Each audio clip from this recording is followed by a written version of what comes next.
ಮೈಸೂರು ತಾಲೂಕು ವರುಣಾ ಹೋಬಳಿ ವರಕೋಡು ಗ್ರಾಮದ ಡಿಟಿ ಪ್ರಕಾಶ್ ಹಾಗೂ ಅವರ ಮಗಳು ಅನುಪಮಾ ಗೌತಮ್ ಅವರ ತಪೋವನ ತೋಟದಲ್ಲಿ ನಡೆದ ಬಾನುಲಿ ಕೃಷಿ ಬೆಳಗು ಕಾರ್ಯಕ್ರಮದ ಬಾನುಲಿ ವರದಿ.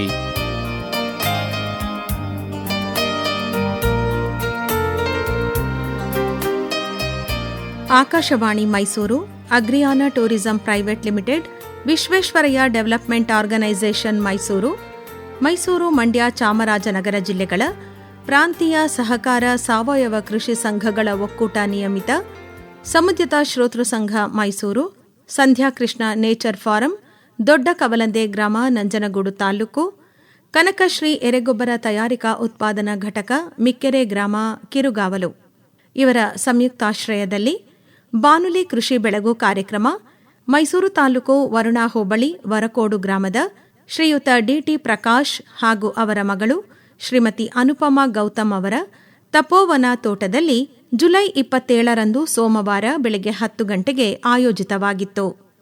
ಹಸಿರಿನಿಂದ ಕಂಗೊಳಿಸುತ್ತಿದ್ದ ಪ್ರಕೃತಿ, ಹಕ್ಕಿಗಳ ಕಲರವ, ರೈತರು ಹಾಗೂ ಕೃಷಿ ಆಸಕ್ತರಿಂದ ಕಿಕ್ಕಿರಿದಿದ್ದ ಈ ತಪೋವನ ತೋಟ ಅನೇಕ ಆಕರ್ಷಣೆಗಳಿಂದ ಕೂಡಿತ್ತು. ತೋಟಗಾರಿಕಾ ಇಲಾಖೆ ವತಿಯಿಂದ ತಾಂತ್ರಿಕತೆಗಳ ಪ್ರದರ್ಶನ, ಯಲಚನಹಳ್ಳಿ ತೋಟಗಾರಿಕಾ ಮಹಾವಿದ್ಯಾಲಯದ ವಿದ್ಯಾರ್ಥಿಗಳಿಂದ ಜೈವಿಕ ಗೊಬ್ಬರ ಹಾಗೂ ಉತ್ಪನ್ನಗಳ ಪ್ರದರ್ಶನ ಮತ್ತು ಮಾರಾಟವನ್ನು ಕೂಡ ಏರ್ಪಡಿಸಲಾಗಿತ್ತು. ಶ್ರೀ ಶಾರದಾ ಆಯುರ್ವೇದ ಚಿಕಿತ್ಸಾಲಯದ ವತಿಯಿಂದ ಆರೋಗ್ಯವರ್ಧಕಗಳು, ಸೌಂದರ್ಯವರ್ಧಕಗಳು ಹಾಗೂ ಕೃಷಿ ಆಧಾರಿತ ಉತ್ಪನ್ನಗಳ ಪ್ರದರ್ಶನ ಹಾಗೂ ಮಾರಾಟ, ಕನಕಶ್ರೀ ಎರೆಹುಳು ಗೊಬ್ಬರ ಮಾರಾಟ ಮತ್ತು ಪ್ರದರ್ಶನ ಕೂಡ ಏರ್ಪಡಿಸಲಾಗಿತ್ತು. ಬಾನುಲಿ ಕೃಷಿ ಬೆಳಗು ಕಾರ್ಯಕ್ರಮ ಆರ್ ಲೋಕೇಶ್ವರಿ ಅವರ ಪ್ರಾರ್ಥನಾ ಗೀತೆಯೊಂದಿಗೆ ಪ್ರಾರಂಭವಾಯಿತು. ಗಣಪತಿ ನಿನ್ನ ಸ್ತುತಿ ಮಾಡುತ್ತೇವೆ ಸಭೆಯಾಗ, ಮತಿ ಕೊಡು ವಿದ್ಯೆಯ ದಯ ಕರುಣಾ, ಜನನನ ಝೇಂಕಾರ ನುಡಿಸುತ್ತ ತಾಳದೊಳಗೆ ಮಾಡುವೆ ಶರಣ. ಗಣಪತಿ ನಿನ್ನ ಸ್ತುತಿ ಮಾಡುತ್ತೇನೆ ಸಭೆಯಾಗ, ಮತಿ ಕೊಡು ವಿದ್ಯೆಯ ಜಯ ಕರುಣಾ, ಜನನನ ಝೇಂಕಾರ ನುಡಿಸುತ್ತ ತಾಳದೊಳಗೆ ಮಾಡುವೆ ಶರಣ ಗಣಪತಿ. ತಪೋವನ ತೋಟದ ಮಾಲೀಕರಾದ ಡಿಟಿ ಪ್ರಕಾಶ್ ಅವರು ಕಾರ್ಯಕ್ರಮಕ್ಕೆ ಆಗಮಿಸಿದ್ದವರನ್ನು ಸ್ವಾಗತಿಸಿದರು. ಈ ದಿನ ನಮ್ಮ ವರಕೋಡು ಗ್ರಾಮದ ತಪೋವನ ಜಮೀನಿನಲ್ಲಿ ಒಂದು ಅದ್ಭುತವಾದ ಕಾರ್ಯಕ್ರಮವನ್ನು ಆಕಾಶವಾಣಿ ಮೈಸೂರು ಇವರು ಆಯೋಜಿಸುತ್ತಾರೆ. ಅದಕ್ಕೆ ತಾವೆಲ್ಲರೂ ಬಂದಿದ್ದೀರ, ನೀವು ಎಲ್ಲರೂ ಇಲ್ಲಿ ಸೇರಿದ್ದೀವಿ. ಅಂದರೆ ಎಲ್ಲರದ್ದು ಇಲ್ಲಿ ಒಂದು ಕಾಮನ್ ಇಂಟ್ರೆಸ್ಟ್ ಏನು ಅಂತಂದರೆ ಕೃಷಿ, ಸಾವಯವ ಕೃಷಿ ಹೇಗೆ ಮಾಡೋದು, ಅದರಿಂದ ಏನು ಅನುಕೂಲಗಳು, ನಮ್ಮ ಕೃಷಿ ಯಾವ ರೀತಿ ಜಾಡು ಬಿಟ್ಟು ಬೇರೆ ಎಲ್ಲೆಲ್ಲೋ ಹೋಗಿ ಕೆಮಿಕಲ್ಸ್ ಎಲ್ಲ ಬಳಸಿ ಎಲ್ಲರಿಗೂ ಅನಾರೋಗ್ಯಕ್ಕೆ ಕಾರಣವಾಗಿದೆ. ಅದನ್ನೆಲ್ಲ ಡಿಸ್ಕಸ್ ಮಾಡೋದಕ್ಕೋಸ್ಕರ, ಚರ್ಚಿಸೋದಕ್ಕೋಸ್ಕರ ನಾವೆಲ್ಲ ಇಲ್ಲಿ ಸೇರಿದ್ದೀವಿ. ಇವತ್ತಿನ ದಿವಸ ಎಲ್ಲ ಮುಖ್ಯಸ್ಥರು ಈ ಆರ್ಗ್ಯಾನಿಕ್ ಫಾರ್ಮಿಂಗ್ ಬಗ್ಗೆ ಮತ್ತು ಫಾರ್ಮಿಂಗ್ ಬಗ್ಗೆ, ಕೃಷಿ ಬಗ್ಗೆ ಮಾತಾಡೋಕ್ಕೆ ಎಲ್ಲ ನುರಿತ ತಜ್ಞರೆಲ್ಲ ಇದ್ದಾರೆ ಇಲ್ಲಿ. ಅವರಿಂದ ನಾವು ಕಲ್ತ್ಕೊಳ್ಳೋದು, ಅವ್ರ ಮಾರ್ಗದರ್ಶನ ತಗೊಳ್ಳೋದು ತುಂಬ ಇದೆ ಅವರಿಂದ. ನಮ್ಮ ಈ ಕೃಷಿಯನ್ನು ಒಂದು ಅಭ್ಯಾಸ ಯಾವುದೋ ಜಾಡಿ ಹಿಡಿದು ಹೋಗ್ತಾ ಇದೆ. ಏನು ಬೇಕು ಈಗ ರೈತನಿಗೆ, ಏನು ಬೇಕು ಅವನಿಗೆ ಕೃಷಿಯಲ್ಲಿ ದುಡ್ಡು ಮಾಡಬೇಕಷ್ಟೇ, ಇನ್ನೇನು ಅವನಿಗೆ ಜೀವನಾಧಾರಕ್ಕೋಸ್ಕರ ಕೃಷಿ ತಗೊಳ್ಳೋ ಪರಿಸ್ಥಿತಿ ಬಂದುಬಿಟ್ಟಿದೆ. ಅದಕ್ಕೋಸ್ಕರ ಏನು ಮಾಡ್ತಾರೆ, ಬೇಗ ಬೆಳೆದು ಬೇಗ ಫಲ ಕೊಡೋವಂಥ ಫರ್ಟಿಲೈಸರ್, ಕೆಮಿಕಲ್ ಫರ್ಟಿಲೈಸರ್ಸ್ ಇರುತ್ತೆ, ಅದನ್ನು ತೊಗೊಂಡು ಉಪಯೋಗಿಸ್ಬಿಟ್ಟು ಈ ಬೇಗ ಬೆಳೆದು ಮಾರಿಬಿಟ್ಟು ತನ್ನ ಜೀವನ ಸಾಗಿಸ್ತಾ ಇದ್ದಾನೆ. ಆ ಸ್ಟೇಜಿಗೆ ಬಂದಿದ್ದೀವಿ ನಾವು. ಆದರೆ ಅದು ಬಹಳ ತಪ್ಪಾಗ್ತಾ ಇದೆ. ನಮ್ಮ ನೆಲನೂ ಹಾಳಾಗ್ತಾ ಇದೆ, ನಮ್ಮ ಆರೋಗ್ಯನೂ ಹಾಳಾಗ್ತಾ ಇದೆ. ಹಾಗಾಗಿ ನಾನು ಇದನ್ನೆಲ್ಲ ಯೋಚನೆ ಮಾಡಿದಾಗ, ನಾನು ಯಾಕೆ ಇಷ್ಟು ಜಮೀನಿದೆ ಒಂದು ಭಾಗದಲ್ಲಿ ಸಾವಯವ ಕೃಷಿ ಮಾಡಬಾರ್ದು, ಸಾವಯವ ಕೃಷಿ ಮಾಡಿ ಎಲ್ಲ ಎಲ್ರಿಗೂ ಒಳ್ಳೆಯದಾಗೋ ರೀತಿ ಒಂದು ಆರೋಗ್ಯದಲ್ಲಿ ಒಳ್ಳೆಯದಾಗಬೇಕು. ಅದರಲ್ಲಿ ಏನು ಇನ್ಕಮ್ ಬರಲ್ವೋ ಅದನ್ನು ನೋಡಬಾರ್ದು. ಆ ಒಂದು ಸ್ಟೇಜಲ್ಲಿ ನಾನು ಇದ್ದೀನಿ. ಅದರಿಂದಲೇ ಇನ್ಕಮ್ ಬಂದು ಜೀವನ ಮಾಡಬೇಕು ಅನ್ನೋ ಪರಿಸ್ಥಿತಿ ಏನಿಲ್ಲ. ಆದರೆ ಅದನ್ನು ಮುಂದುವರಿಸಿ ಎಲ್ರಿಗೂ ಒಳ್ಳೆಯದಾಗೋ ರೀತಿ ಬೇರೆ ಸಾವಯವ ರೈತರೆಲ್ಲ ಇಲ್ಲಿ ಬಂದು ಅವ್ರಿಗೆ ಏನು ತಿಳಿದಿರುತ್ತೋ ಅದನ್ನು ಹೇಳಿ, ನಮ್ಮಲ್ಲಿರೋದನ್ನು ಅವರು ಕಲ್ತ್ಕೊಂಡು ಹೋಗಲಿ ಅನ್ನೋ ಒಂದು ಅಭಿಪ್ರಾಯದಿಂದ ನಾನು ಈ ಸಾವಯವ ಕೃಷಿ ಈಗ ತಾನೇ ಶುರು ಮಾಡಿದ್ದೀನಿ. ನೀವೆಲ್ಲ ನೋಡ್ತಾ ಇರೋಗೆ ಪಕ್ಕದಲ್ಲೇ ಒಂದು ಲೇಔಟ್ ಇದೆ. ಇದು ಒಟ್ಟು 14 ಎಕರೆ ಜಮೀನು. 8 ಎಕರೆ ಲೇಔಟ್ ಮಾಡಿಬಿಟ್ಟಿದ್ದೀನಿ. ಅದು ಈಗ ಮಾಡಬಾರ್ದಾಗಿತ್ತೇನೋ ಅನ್ನಿಸ್ತಾ ಇದೆ. ಹಾಗಾಗಿ ಈಗ ಮಾಡಿಬಿಟ್ಟಿದ್ದೀನಿ, ಅದರ ಪಾಡಿಗೆ ನಡೀತಾ ಇದೆ. ಈ 8 ಎಕರೆ ಮಾತ್ರ ಯಾವ ರೀತಿಯಲ್ಲೂ ಕನ್ವರ್ಷನ್ ಮಾಡಬೇಡಿ ಅಂತ ಹೇಳ್ಬಿಟ್ಟು ನಮ್ಮ ಮಗಳು ನಮ್ಮ ಮನೆಯಲ್ಲೆಲ್ಲ ಹೇಳ್ತಾ ಇದ್ದಾರೆ. ಹಾಗಾಗಿ ಇದನ್ನು ಯಾವ ಕಾಲಕ್ಕೂ ಇದನ್ನು ಕೃಷಿ ಭೂಮಿಯಾಗಿ ಉಳಿಸ್ಕೊತೀನಿ ಅಂತ ಹೇಳ್ತಾ ಇದ್ದೀನಿ. ಸಾವಯವ ಕೃಷಿ ಅದರಿಂದ ಮಾಡ್ತಾ ಹಿಂದೆ ನಮ್ಮ ಪೂರ್ವಜರೆಲ್ಲ ನಮ್ಮ ಹಿಂದಿನ ರೈತರೆಲ್ಲ ಸಾವಯವ ಕೃಷಿನೇ ಮಾಡ್ತಾ ಇದ್ದಿದ್ದು. ಅವರು ಯಥೇಚ್ಛವಾಗಿ ಬೆಳೆಯೋರು, ಎಷ್ಟು ಬರುತ್ತೋ ಅದನ್ನು ತಿಂದು ಆರೋಗ್ಯವಾಗಿರೋರು.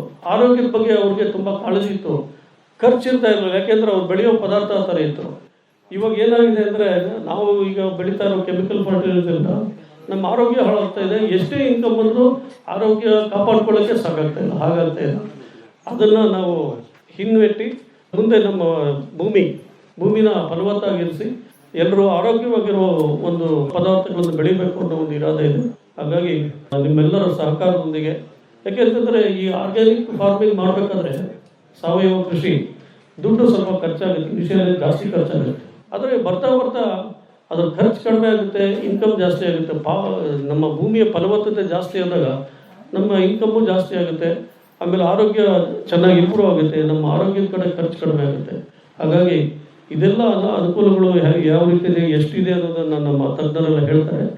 ನೀವೆಲ್ಲ ಇವತ್ತು ಬಂದು ನಮ್ಮೊಡನೆ ಬೆರೆತು ನಮಗೆಲ್ಲ ಬಹಳ ಖುಷಿ ಕೊಟ್ಟಿದ್ದೀರಾ. ಎಲ್ರಿಗೂ ನಮಸ್ಕಾರ. ಕಾರ್ಯಕ್ರಮವನ್ನು ಸಸ್ಯಕ್ಕೆ ನೀರೆರೆಯುವುದರ ಮೂಲಕ ಉದ್ಘಾಟಿಸಿದ ಕೋಲಾರ ಜಿಲ್ಲೆ ಶ್ರೀನಿವಾಸಪುರ ತಾಲೂಕು ರಾಯಲುಪಾಡು ಹೋಬಳಿ ಮುದಿಮಗಡು ಗ್ರಾಮದ ರಮೇಶ್ ಕೆಸ್ತೂರು ಅವರು ತಮ್ಮ ಉದ್ಘಾಟನಾ ಭಾಷಣದಲ್ಲಿ ಎಲ್ಲರಿಗೂ ನಮಸ್ಕಾರ. ಇವತ್ತು ನಾನು ತಂತ್ರಜ್ಞಾನ ಕೃಷಿಯಲ್ಲಿ ಅನ್ನುವ ಬಗ್ಗೆ ಮಾತಾಡ್ತೀನಿ. ಅದಕ್ಕಿಂತ ಮುಂಚೆ ಒಂದು ಇದಿದೆ, ಹೇಳಿಕೆ ಇದೆ. ಏನಂದರೆ ಕೃಷಿತೋ ನಾಸ್ತಿ ದುರ್ಭಿಕ್ಷಂ ಅಂತ ಕೇಳಿದ್ದೀರ. ಅಂದರೆ ಕೃಷಿ ಮಾಡೋರು ಯಾರಾದರೂ ಭಿಕ್ಷೆ ಮಾಡೋ ಅವಶ್ಯಕತೆ ಇರೋದೇ ಇಲ್ಲ, ಯಾವತ್ತೂ ಅವ್ರು ಕೈ ಚಾಚುವುದಿಲ್ಲ, ಎಲ್ಲ ಕೈ ಚಾಚು. ಈ ಪರಿಸ್ಥಿತಿಯಲ್ಲಿ ಇವಾಗ ಕೃಷಿ ಸಾಕಷ್ಟು ಚಾಲೆಂಜಸ್ ಫೇಸ್ ಮಾಡ್ತಾ ಇದೆ. ಅದ್ರ ಬಗ್ಗೆ ಹೇಗೆ ನಾವು ಇದು ಮಾಡಬೇಕು, ಇನ್ನು ಮುಂದೆ ಹೇಗೆ, ಇವಾಗಿನ ಪರಿಸ್ಥಿತಿ ಹೇಗೆ ಅನ್ನೋದನ್ನ ಬಗ್ಗೆ ನಾವು ಸಹಚಿಂತನೆ ಮಾಡೋಣ.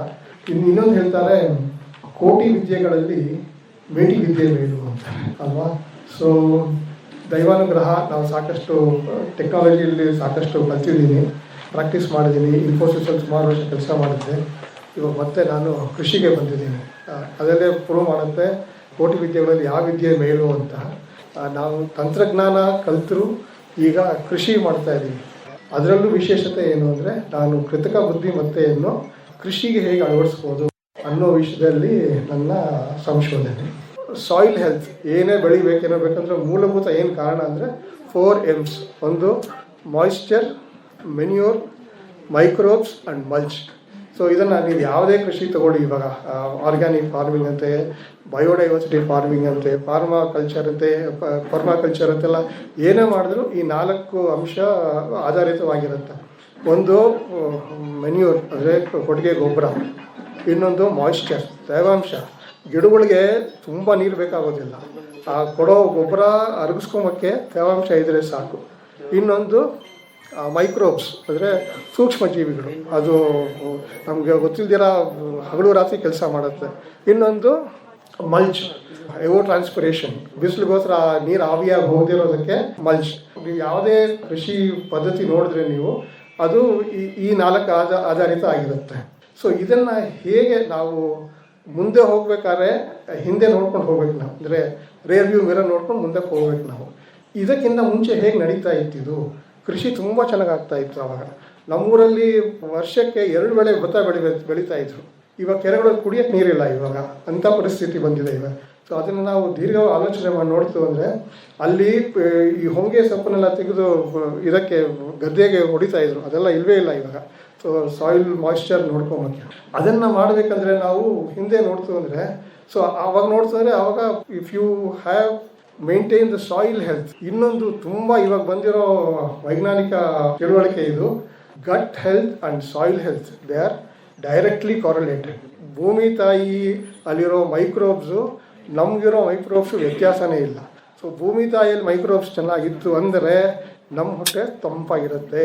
ಸೊ ವಿ ಹ್ಯಾವ್ ಟು, ಇವಾಗ ನೀವು ಆ್ಯಂಟಿಬಯೋಟಿಕ್ಸ್ ಅದು ಇದೆಲ್ಲ ತೊಗೊಂತು ಅಂದರೆ ಎಲ್ಲ ನಾಶ ಮಾಡಿಬಿಡುತ್ತೆ. ಅದು ತೊಗೋಬಾರ್ದು ಅಂತೆಲ್ಲ, ಅದು ಮಿತವಾಗಿ ತೊಗೋಬೇಕು. ಸೊ ಸಾಯಿಲ್ ಹೆಲ್ತ್ ಮೇಂಟೈನ್ ಮಾಡ್ತು ಅಂದರೆ ನಾವು ಆಟೋಮೆಟಿಕ್ಕಾಗಿ ನಮ್ಮ ಗಟ್ ಹೆಲ್ತ್ ಮೇಂಟೈನ್ ಆಗುತ್ತೆ. ಸೊ ಸಾಯಿಲ್ ಹೆಲ್ತ್ ಮೇಂಟೈನ್ ಮಾಡೋದು ಹೇಗೆ? ಸೊ ಈ 4 ವಿಧಗಳಿಂದ. ಸೊ ಅದನ್ನು ಬೇರೆ ಬೇರೆ ವಿಧಾನದಿಂದ ಮಾಡ್ಬೋದು ನಾವು. ಒಂದು ಉದಾಹರಣೆ ತೊಗೊಂಬೋಣ. ಮೈಕ್ರೋಬ್ಸ್ಗೆ ಜೀವಾಮೃತ ಎಲ್ಲ ಮಾಡ್ತೀವಿ ನಾವು ಅಲ್ವಾ.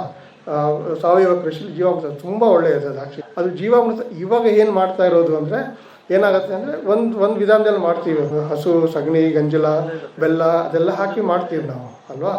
ಆದರೆ ಇವಾಗ ಅದ್ರ ಕ್ವಾಲಿಟಿ ಹೇಗೆ ಎನ್ಶೋರ್ ಮಾಡೋದು? ಅದರಲ್ಲಿ ಪ್ಯಾಥೋಜನ್ಸ್ ಬರುತ್ತೆ. ಈ ಮಲಮೂತ್ರದ ಪಾರ್ಟಿಕಲ್ಸ್ ಅದ್ರಲ್ಲಿ ಸೇರಿತು ಅಂದರೆ ಇದೇನಾಗುತ್ತೆ, ಫರ್ಮೆಂಟೇಷನ್ 1ಕ್ಕೆ 10,000 ಕೋಟಿ ಪಟ್ಟು ಹೆಚ್ಚಾಗುತ್ತೆ. ಅವಾಗ ಪ್ಯಾಥೋಜನ್ಸು ಜಾಸ್ತಿ ಆಗುತ್ತೆ ಅವಾಗ. ಸೊ ನಾವು ಜೀವಾಮೃತ ಒಳ್ಳೆಯದು ಅನ್ಕೋತೀವಿ. ನಾವು ಮೇಲ್ಭಾಗದಲ್ಲಿ ನೋಡೋದು ಒಂದು, ಆದರೆ ತೆಳಗಡೆ ಹೋಗ್ಬಿಟ್ಟು ಅದನ್ನು ದೀರ್ಘವಾಗಿ ಪರಿಗಣಿಸಿ ಇದು ಮಾಡೋದು ಅದೇ ರಿಸರ್ಚಿನ ಉದ್ದೇಶ.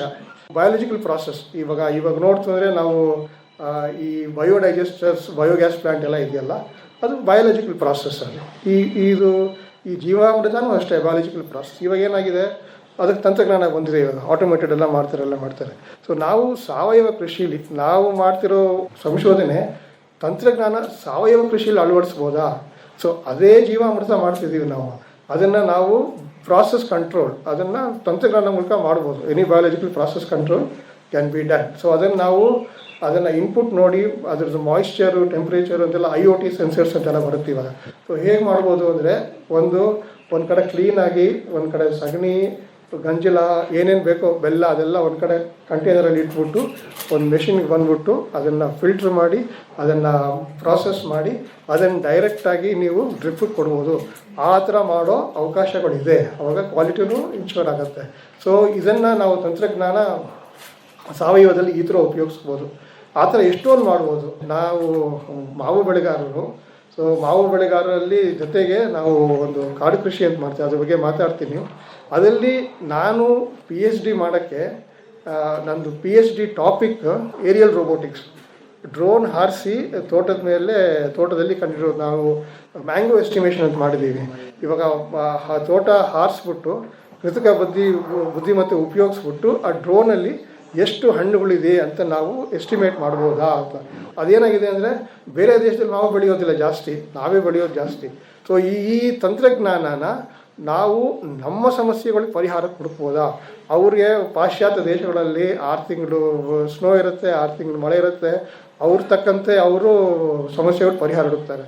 ನಾವು ನಮ್ಮ ಸಮಸ್ಯೆಗಳಿಗೆ ನಾವು ಪರಿಹಾರ ಹುಡುಕ್ಬೋದಾ ಅನ್ನೋ ದಿಕ್ಕಿನಲ್ಲಿ ನಮ್ಮ ಸಂಶೋಧನೆ.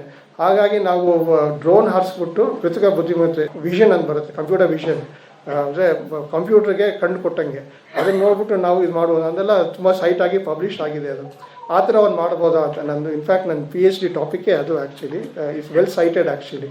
ಸೊ ಅದನ್ನು ನಮ್ಮ ತೋಟನೇ ಒಂದು ಲ್ಯಾಬೊರೇಟ್ರಿಯಾಗಿ ಮಾಡ್ಬೋದಾ? ಅದೆಲ್ಲ ಕಲಿಯೋದು ಸಾಕಷ್ಟಿದೆ, ಅದನ್ನು ಮಾಡ್ಬೋದು ಅಂತ. ಇನ್ನೊಂದು ರೀಸೆಂಟಾಗಿ ನಾವು ಮಾಡಿರೋದು ಅಂದರೆ ಆಟೋಗ್ರೋ ಅಂತ.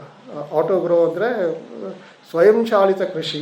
ಕೇಳಿದ್ರೆ ನೀವು ಆಶ್ಚರ್ಯ ಪಡ್ಬೋದು, ಅದನ್ನು ಮಾಡ್ಬೋದು. ಆ ಥರ ಪ್ರಶ್ನೆಗಳು ನಾವು ಸಂಶೋಧನೆ ಮಾಡಿ ಉತ್ತರ ಕಂಡಿಡ್ತಾ ಇದ್ದೀವಿ. ಸ್ವಯಂ ಚಾಲಿತ ಕೃಷಿ ಅಂದರೆ ನಾವೊಂದು ಸೆಟಪ್ ಮಾಡಿಬಿಟ್ಟು ಹೈಡ್ರೋಫೋನಿಕ್ ಅಥವಾ ವಿಕ್ ಇರಿಗೇಷನ್ ಅಂತ ಮಾಡಿದ್ದೀವಿ ನಾವು. ಡ್ರಿಪ್ ಇರಿಗೇಷನ್ ಮಾಡ್ತೀವಲ್ಲ, ಇವಾಗ ಒಂದು ದೀಪ ಹೇಗೆ ಉರಿಯುತ್ತೆ, ಕೆಳಗಡೆ ದೀಪದಲ್ಲಿ ಬತ್ತಿ ಹತ್ತಿದ್ರು ಎಣ್ಣೆಯಿಂದ ದೀಪ ಆರಾಗೋದಿಲ್ಲ, ಸೈಫನಿಂಗ್ ಆ್ಯಕ್ಷನ್ ಅದರಿಂದ ಬರುತ್ತೆ. ಅದನ್ನೇ ಉಪಯೋಗಿಸ್ಬಿಟ್ಟು ನಾವು ಡ್ರಿಪ್ ಇರಿಗೇಷನ್ ಬದಲು ವಿಕ್ ಇರಿಗೇಷನ್ ಮಾಡಿದ್ದೀವಿ. NPK ಸೊಲ್ಯೂಷನ್ ಮತ್ತು pH ಮೇಂಟೈನ್ ಮಾಡೋಕ್ಕೆ ಎಲ್ಲದಕ್ಕೂ ಸೆನ್ಸರ್ಸ್ ಹಾಕ್ಬಿಟ್ಟಿದ್ದೀವಿ. ಒಂದು ಸಿಸ್ಟಮ್ಮು, ಹೈಡ್ರೋಫೋನಿಕ್ ಸಿಸ್ಟಮ್, ಅದರ ಎಲ್ಲ ಹರ್ಕೊಂಡು ಬಂದ್ಬಿಟ್ಟು ಒಂದು ಟ್ಯಾಂಕಲ್ಲಿ ಇದೆಲ್ಲ ಇರುತ್ತೆ. ಸೊ ಅದಕ್ಕೆ ನಾವು ಸೆನ್ಸರ್ಸ್ ಹಾಕ್ಬಿಟ್ಟಿದ್ದೀವಿ. ಅಂದರೆ ನೈಟ್ರೋಜನ್ ಎಷ್ಟಿದೆ, ಫಾಸ್ಫರ್ ಎಷ್ಟೇ, ಅದನ್ನೆಲ್ಲ ಅಳತೆ ಮಾಡಿಬಿಟ್ಟು ಅದನ್ನು ಆಟೋಮೆಟಿಕ್ಕಾಗಿ ಎಷ್ಟು ಕಮ್ಮಿ ಇದೆಯೋ ಅದನ್ನು ತಿಳ್ಕೊಂಡು ಅದಷ್ಟು ಗದೆ ಸಾಲಿನಾಯ್ಡ್ ವಾಲ್ವ್ ಅಂತ ಬರ್ತದೆ, ಎಲೆಕ್ಟ್ರಿಕ್ ವಾಲ್ವ್ ನಲ್ಲಿ ತಿರ್ಸೋಬೋದು, ಅದಷ್ಟು ಗದೆ ಓಪನ್ ಆಗುತ್ತೆ. ಸೊ ನಾವು ಅದನ್ನು ಇನ್ಫ್ಯಾಕ್ಟ್ ಪೇಟೆಂಟ್ ಫೈಲ್ ಮಾಡಿದ್ವಿ, ಇನ್ನೇನು ಪೇಟೆಂಟ್ ಗ್ರಾಂಟ್ ಆಗೋ ಥರ ಇದೆ. ನೀವು ಒಂದು 10 ದಿನ 15 ದಿನ ಅದನ್ನು ನೋಡೋಷ್ಟೇ ಬೇಕಿಲ್ಲ. ನಾವು ದಿನಕ್ಕೆ ಎಷ್ಟು ಸಲ ನೀರು ಹಾಕ್ತೀವಿ, 1 ಸಲ ಅಥವಾ 2 ಸಲ ಹಾಕ್ತೀವಿ. ಅದರಲ್ಲಿ ಏನಾಗುತ್ತೆ ಅಂದರೆ ಟ್ಯಾಂಕಲ್ಲೆಲ್ಲ ಇರುತ್ತೆ. ಸೊ ಅದನ್ನು ಕಂಪ್ಲೀಟ್ಲಿ ಕೃತಕ ಬುದ್ಧಿಮತ್ತೆ ಅದೇ ಡಿಸೈಡ್ ಮಾಡುತ್ತೆ. ನಾವು ಅಲ್ಗೋರಿದಮ್ ಲಾಜಿಕ್ ಬರಿತೀವಿ, ಅದರಲ್ಲಿ ಎಷ್ಟು ಬೇಕೋ ಅಷ್ಟು ಕರೆಕ್ಟಾಗಿ ಕೊಡ್ತೀವಿ. 10 ನಿಮಿಷಕ್ಕೆ ಒಂದ್ಸಲಿ ಎಷ್ಟು ಬೇಕೋ ಅಷ್ಟು ಡಿಫ್ರೆನ್ಸ್ ಇದೆಯೋ ನೋಡ್ಕೊಂಡು ಅದು ಕಂಪ್ಲೀಟ್ ಆಗುತ್ತೆ. ಸೊ ನಾವು ಫಸ್ಟು ಪ್ರಯೋಗ ಮಾಡೋಕ್ಕೆ ಒಂದು ಸೊಪ್ಪು ಬೆಳೆದಿದ್ವಿ, ಪಾಲಕ್ ಸೊಪ್ಪು. ಅದು 60 ದಿನ ಅಲ್ವಾ, ತುಂಬ ಮಾಡೋದು ಕಷ್ಟ ನಮಗೆ. ಇದು 60 ದಿನಕ್ಕೆ ಮಾಡೋಕ್ಕೆ ಬೆಳೆದಿದ್ವಿ ನಾವು. ಅದಕ್ಕೆ ನಾವು ಒಂದು ಸಣ್ಣ ಗ್ರೀನ್ ಶೇಡ್ ನೆಟ್ ಮಾಡಿದ್ವಿ, ಬೇರೆ ಏನು ಮಾಡಿರಲಿಲ್ಲ. ಅದನ್ನು 60 ದಿನ ಬೆಳೆದಿದ್ದಕ್ಕೆ ಅದು ಕಂಟಿನ್ಯೂಸ್ ಆಗಿ ಆರೋಗ್ಯವಾಗಿರೋದ್ರಿಂದ ಅದಕ್ಕೆ ಒಂದು ಚಿಕ್ಕೆ ಕರಿ ಚಿಕ್ಕೆ ಇಲ್ಲ, ಒಂದು ಚೂರು ಔಷಧಿ ಹೊಡೆದಿಲ್ಲ, ಏನೂ ಹೊಡೆದಿಲ್ಲ. ಕಂಪ್ಲೀಟಾಗಿ ಅದು 60 ದಿನದಲ್ಲಿ ಬೆಳೆ ಬಂದ್ಬಿಡುತ್ತೆ. ಆ್ಯಕ್ಚುಲಿ 10 ದಿನಕ್ಕೆ 15 ದಿನಕ್ಕೆ ಒಂದ್ಸಲಿ ಅದು ಆ ಟ್ಯಾಂಕಲ್ಲಿ ಇದೆಯೋ ತಿಳ್ಕೊಬೋದು ಅಷ್ಟೇ. ಅದು ನಾವು ಲ್ಯಾಬೊರೇಟರಿಲಿ ಮಾಡಿರೋದು. ಸೊ ಇದನ್ನೇ ನಾವು ಮುಂದಕ್ಕೆ ಓಪನ್ ಫೀಲ್ಡಲ್ಲೂ ಮಾಡ್ಬೋದು. ಸೊ ಆ ಥರ ಒಂದು ಮಾಡ್ಬೋದು. ಕಾರ್ಯಕ್ರಮದ ಮುಖ್ಯ ಅತಿಥಿಗಳಾದ ಬೆಂಗಳೂರಿನ ಸಂಸೃಷ್ಟಿ ಟೆಕ್ನಾಲಜೀಸ್ನ ವ್ಯವಸ್ಥಾಪಕ ನಿರ್ದೇಶಕರಾದ TN ಗುರುಪ್ರಸಾದ್ ಅವರು ಮಾತನಾಡುತ್ತಾ, ಆಕಾಶವಾಣಿ ಕೆಲವು ದಶಕಗಳಿಂದ ಈ ರೈತರ ಮನೆಗೆ, ಹೊಲಕ್ಕೆ, ಎಲ್ಲ ಕಡೆಗೂ ಈ ಜ್ಞಾನ, ವಿಜ್ಞಾನ ಮತ್ತು ಸಾಕಷ್ಟು ಅನುಭವಗಳನ್ನು, ಇವತ್ತಿನ ಕಾರ್ಯಕ್ರಮವು ಅದಕ್ಕೊಂದು ಎಕ್ಸಾಂಪಲ್ ಆಯಿತು. ಇದನ್ನು ಮನೆ ಮನೆಗೂ ತಲುಪಿಸ್ತಾ ಇದೆ. ಅಂಥ ಒಂದು ಅರ್ಥಪೂರ್ಣ ವೇದಿಕೆಯಲ್ಲಿ ನಾನು ಇವತ್ತು ಇದ್ದು ನಿಮ್ಗಳ ಜೊತೆ ನನ್ನ ಕೆಲವು ವಿಚಾರಗಳನ್ನು ಹಂಚ್ಕೊಳ್ಳೋದಕ್ಕೆ ನನಗೊಂದು ಅವಕಾಶ ಸಿಕ್ಕಿದ್ದಕ್ಕೆ ನನಗೂ ತುಂಬ ಹೆಚ್ಚು ಸಂತೋಷ ಆಗ್ತಿದೆ. ಸೊ ನಮ್ಮದು ಒಂದು ಸಮೂಹ ಸಂಸ್ಥೆಗಳಲ್ಲಿ ನಾವು ಮುಖ್ಯವಾಗಿ ಈ ಸಾಯಿಲ್ ಟು ಸೋಲ್ ಅಂತ ಒಂದು ಕಾನ್ಸೆಪ್ಟ್ ಮಾಡ್ಕೊಂಡ್ವಿ. ಅಂದರೆ ಮಣ್ಣಿನಿಂದ ಮನುಷ್ಯನವರೆಗೆ ಏನು ಅಂತ. ಅಂದರೆ ಮಣ್ಣು ಆರೋಗ್ಯವಾಗಿದ್ದರೆ ಬೆಳೆ ಆರೋಗ್ಯವಾಗಿರುತ್ತೆ, ಬೆಳೆ ಆರೋಗ್ಯವಾಗಿದ್ದರೆ ಆಹಾರ ಪೌಷ್ಟಿಕವಾಗಿರುತ್ತೆ, ಆಹಾರ ಪೌಷ್ಟಿಕವಾಗಿರೋದನ್ನು ಸ್ವೀಕಾರ ಮಾಡಿದರೆ ಮನುಷ್ಯ ಆರೋಗ್ಯವಾಗಿರ್ತಾನೆ. ಇದೇ ನಮ್ಮದು ಸಾಯಿಲ್ ಟು ಸೋಲ್ ಜರ್ನಿ. ಅಂದರೆ ಮಣ್ಣಿನಿಂದ ಮನುಷ್ಯನ ಕಡೆಗೆ ಅಂತ. ಈ ಕೃಷಿಯನ್ನು ಬರೀ ಇಳುವರಿಯಾಗೆ ನೋಡಬೇಕಾದ್ದು ಅದು ಸಹಜವಾದ್ದೆ, ಅದು ವೃತ್ತಿ ಇದಾಗಿರುತ್ತೆ. ಇದು ಕೃಷಿ ಒಂದು ಯಶಸ್ಸನ್ನು ನಾವು ಹೆಚ್ಚು ಒಂದು ಕ್ವಿಂಟಾಲ್ ಇಳುವರಿ ಅಥವಾ ಎಷ್ಟು ಬಂತು ಎಂಬುದರಿಂದನೇ ಅಳಿತಾ ಇದ್ದೀವಿ. ಅದು ಖಂಡಿತವಾಗಿಯೂ ಮುಖ್ಯನೇ. ಆದರೆ ಅದರ ಜೊತೆಗೇನು ನಮಗೆ ಇನ್ನೂ ಕೆಲವು 3 ಪ್ರಶ್ನೆಗಳು ಕೇಳಬೇಕಾದ ಒಂದು ಸಮಯ ಈಗಿನ ಪರಿಸ್ಥಿತಿ ಬಂದೊಡ್ಡಿದೆ. ಅದು ನಮ್ಮ ಮಣ್ಣು ಎಷ್ಟು ಜೀವಂತವಾಗಿದೆ, ನಾವು ಬೆಳೆಸೋ ಆಹಾರ ಎಷ್ಟು ಪೌಷ್ಟಿಕವಾಗಿದೆ, ಆಮೇಲೆ ಅದನ್ನು ಸೇವಿಸುವ ನಾವುಗಳು ಎಲ್ಲರೂ ಎಷ್ಟು ಆರೋಗ್ಯವಾಗಿದ್ದೀವಿ ಅಂತ. ಈ 3 ಬೇರೆ ಪ್ರಶ್ನೆಗಳಲ್ಲ, ಇವೆಲ್ಲ ಒಂದೇ ಒಂದು ಜೀವನ ಚಕ್ರದ 3 ಕೊಂಡಿಗಳಿದ್ದಾಗೆ. ಅಂದರೆ ಈಗ ನಾವು ನಮ್ಮದು ಮೂಲತಃ ಒಂದು ಆಯುರ್ವೇದದ ಒಂದು ಏನು ಜೀವನ ಪದ್ಧತಿ ಇತ್ತಲ್ಲ, ಆ ಒಂದು ಬೇಸ್ನಲ್ಲೇ ನಾವು ಇದನ್ನು ಸಂಶೋಧನೆಗೆ ಶುರು ಮಾಡಿದ್ವಿ. ನಮ್ಮಲ್ಲೂ ಎಲ್ಲ ಒಂದು 20-25 ವರ್ಷ ಅನುಭವ ಇರುವಂಥ ಎಲ್ಲರೂ ಸೇರಿಕೊಂಡು ಒಂದು 5 ಜನ ಡಿಫ್ರೆಂಟ್ ಫೀಲ್ಡ್ಗಳಲ್ಲಿ, ಈಗ ಕೃಷಿಗೆ ಸಂಬಂಧಪಟ್ಟಿದ್ದು, ಸಾವಯವ ಆರ್ಗ್ಯಾನಿಕ್ ಫೀಲ್ಡಲ್ಲಿ ಇದ್ದವರು, ನಾನು ಮೂಲತಃ ಇಂಜಿನಿಯರೇ. ಅದು ಸಾಕಷ್ಟು ಇದು ಸಹಾಯ ಮಾಡಿದೆ ಇದರ ಪ್ರಾಬ್ಲಮ್ಗಳನ್ನ ಸಾಲ್ವ್ ಮಾಡುವಾಗ. ಅಂದರೆ ಆಯುರ್ವೇದ ಅನ್ನೋದು ಒಂದು ಜೀವನ ಪದ್ಧತಿ. ಅದರಲ್ಲಿ ಒಬ್ಬ ವ್ಯಕ್ತಿಯ ಒಂದು ಆಹಾರ ವಿಹಾರ, ವ್ಯಕ್ತಿ, ಒಂದು ಪ್ರಕೃತಿ, ಅದರ ಬದಲಾವಣೆಗಳು, ಒಂದು ರುಚು, ಪರಿಸರ, ಜೀವನ ಶೈಲಿ ಇವೆಲ್ಲ ಅಡಗಿದೆ. ಅದೇ ಒಂದು ವಿಶೇಷತೆ. ಮೂಲತಃ ನಮ್ಮ ಪದ್ಧತಿಗಳು ಕೂಡ ಈ ತತ್ವದ ಮೇಲೇ ನಿಂತಿದೆ.